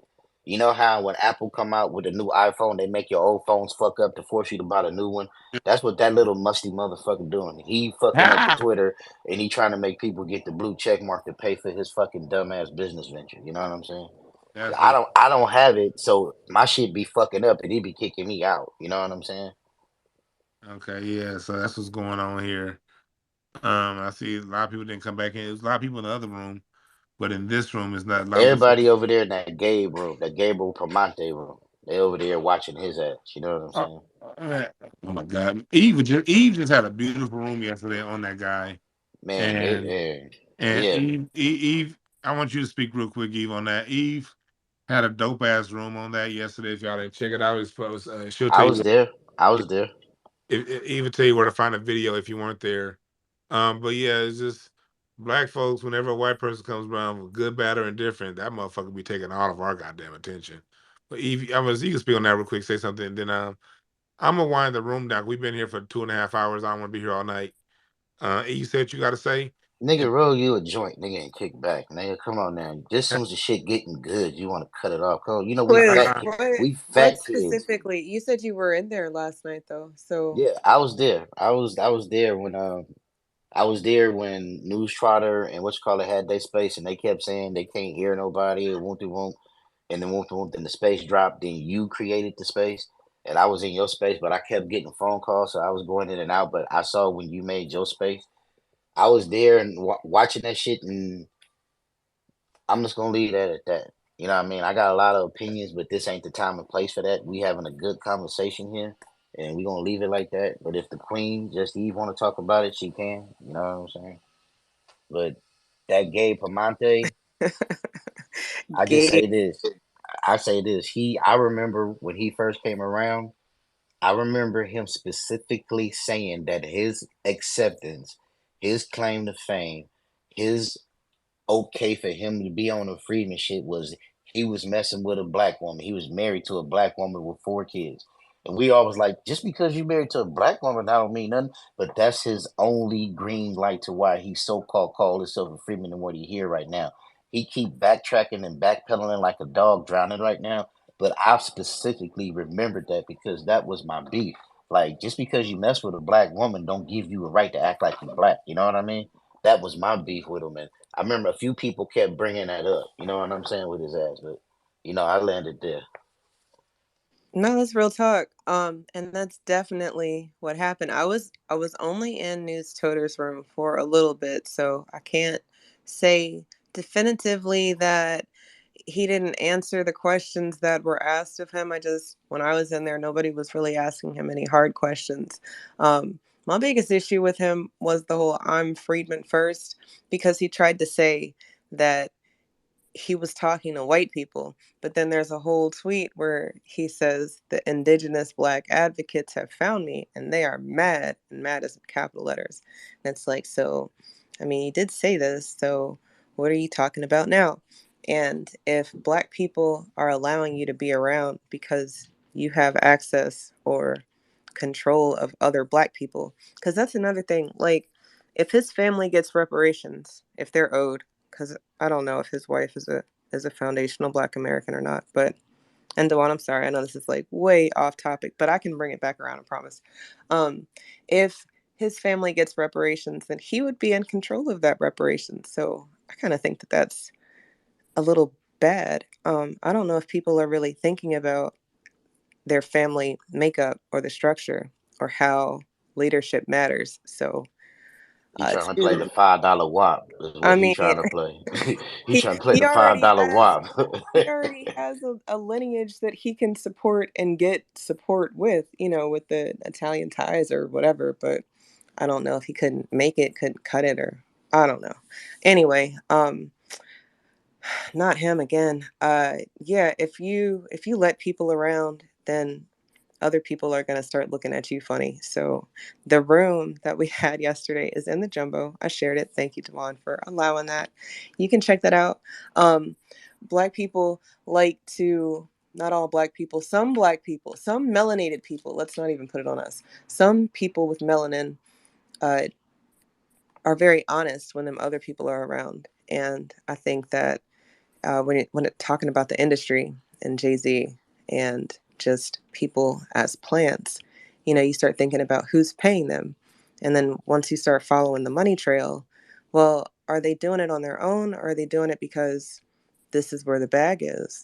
And if this is where the bag is, then the only way you can kind of dissipate that would be to offer a bigger bag or to keep them from the bag, right? So I think all night we've been kind of talking about how our sound is authentic, and we appreciate the fact that people take the time to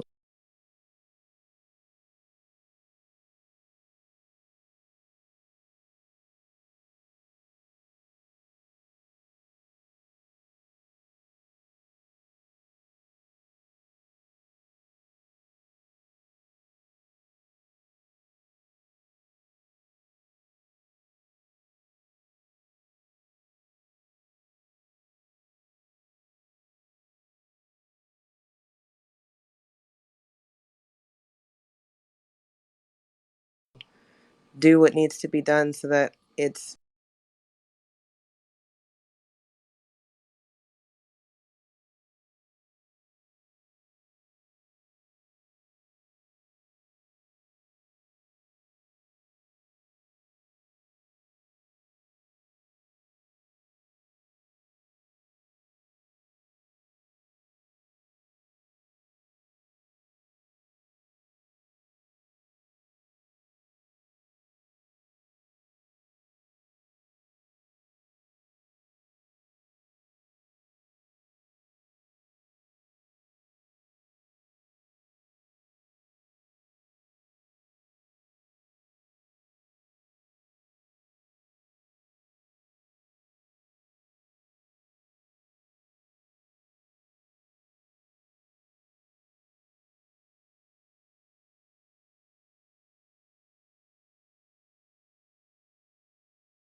not going to not be them.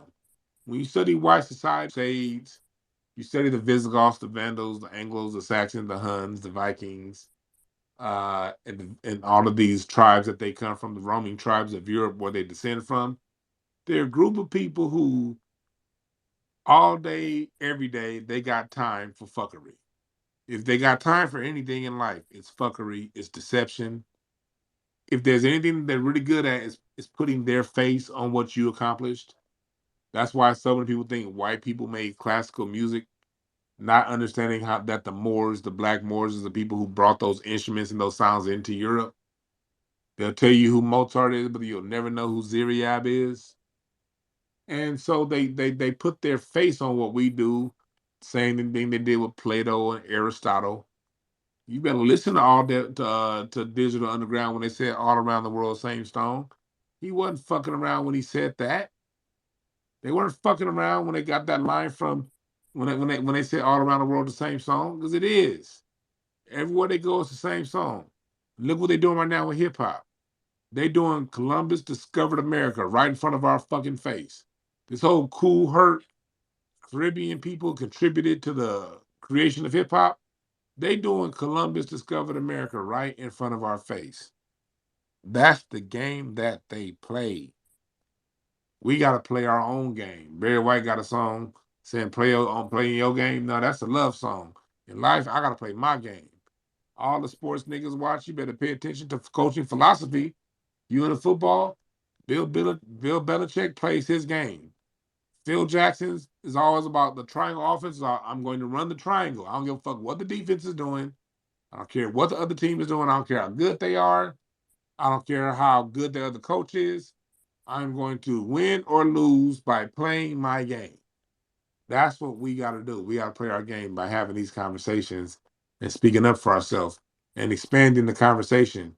We got to take these motherfuckers into deep water, because if you just keep it on a DJ and a sound system and all this shit, then yeah, they can swim because you puddle deep. We got to take these motherfuckers down into into waist deep water, and then into the deepest of waters, 20 feet, 30 feet down. And let's see if they can swim. But that's all by us speaking up and controlling our part of it. I'm gonna Eve, you kick it to the last round. I'm gonna let everybody say the last thing before we get up out of here. Eve, you control that. You know who next.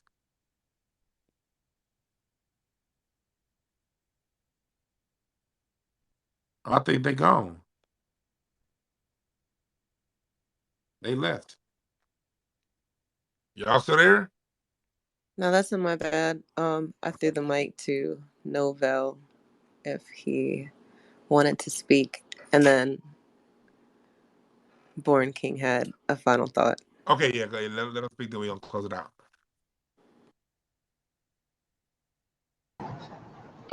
Yo, I got kicked out too. I just We addressed that we literally. we Like, having space issues. That's why I'm gonna go ahead and let y'all speak and close it out, because there's some other shit going on. That's what Twizzle told us. But go ahead. Go ahead, Novell. You want to say something, brother? Go ahead. Oh yeah, I just want to say thank you for the space. And I had some points, but I've been listening. But I appreciate all y'all, and that's it. Yes, sir. Go ahead, Born King. Dang, I didn't want to sound like I was on some FBA stuff, but if you kind of, no disrespect to the East Coast, but they kind of try to disrespect hip hop, it's kind of calling it pot kettle black, because if you look at all the stuff that has happened in hip hop, including the nonsense from the beginning, it always started on their side. They always kind of low key initiated it. When that regional division came, that's when Tim Dog came out and started dissing Compton, saying F Compton. Even later on down the line, it was always the East Coast dissing the West Coast. And not to say that, and I ain't gonna say that it was all New York, but it's probably the gatekeepers. Even when we did the Dog Pound video, y'all already know they messed around, got our trailer shot up. So it's like they keep saying the destruction of hip hop came from us, but if you look at all the stuff that they done did, for all the stuff that is happening in hip hop, from the beefs of it or whatever the case may be, they always seem to be the genesis of some of the nonsense that went down. And it's funny because it's like, even with, I hate to say it, but even with the Caribbeans, it seemed like they're trying to big brother us in their own special way by cosplaying our culture and acting like us and talking like us, but at the same time dissing it and trying to say that their culture was better, or when they had an impact in the culture, it was better, while trying to erase it at the same time. Because Special Ed even had some negative remarks about the 50th hip hop celebration, what happened within hip hop.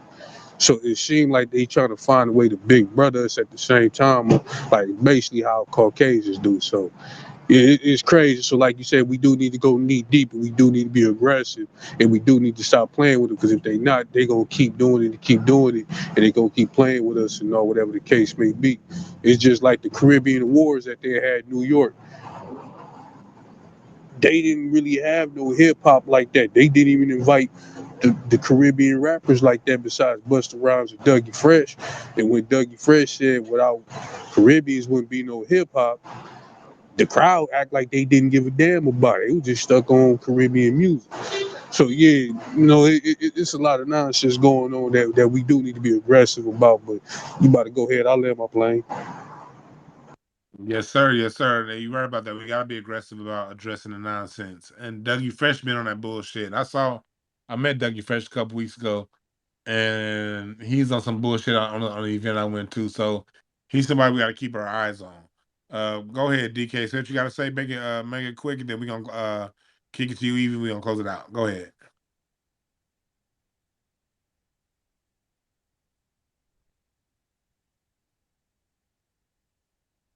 DK, are you there?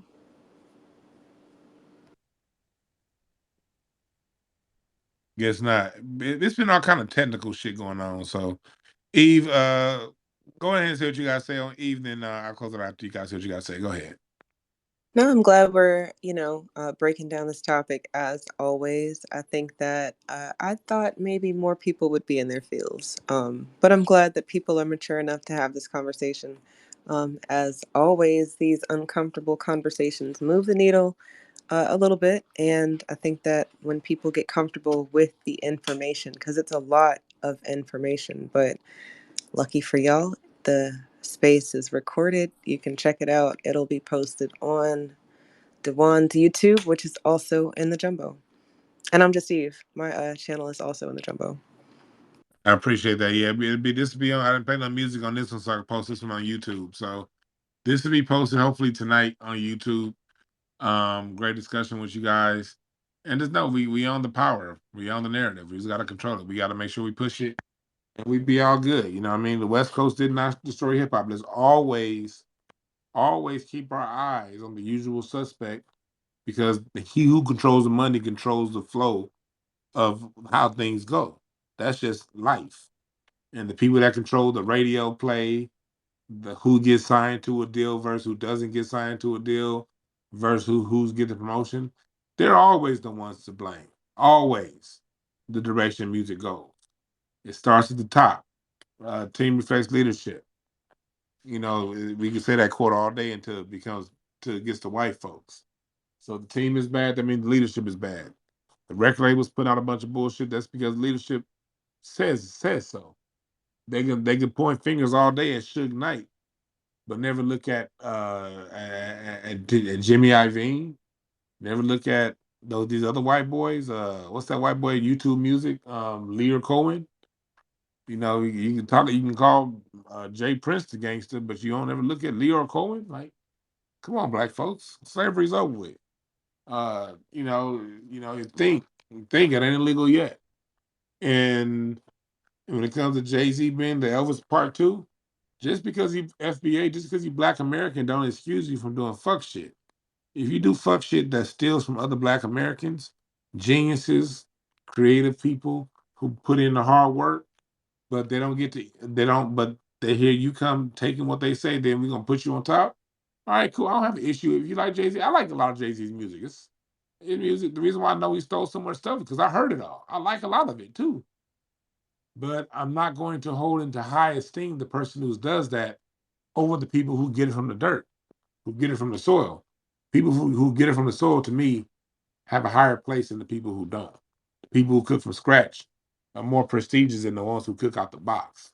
So we got to watch who we hold in high esteem. You can like Jay-Z, but I remember back in the 70s, the Barcades was a great group, great group. But back in the 70s, the reason why the Barcades never got the love of Earth and Fire and Parliament Funkadelic and the Commodores and those groups is because the Barcades were always known to follow the sound.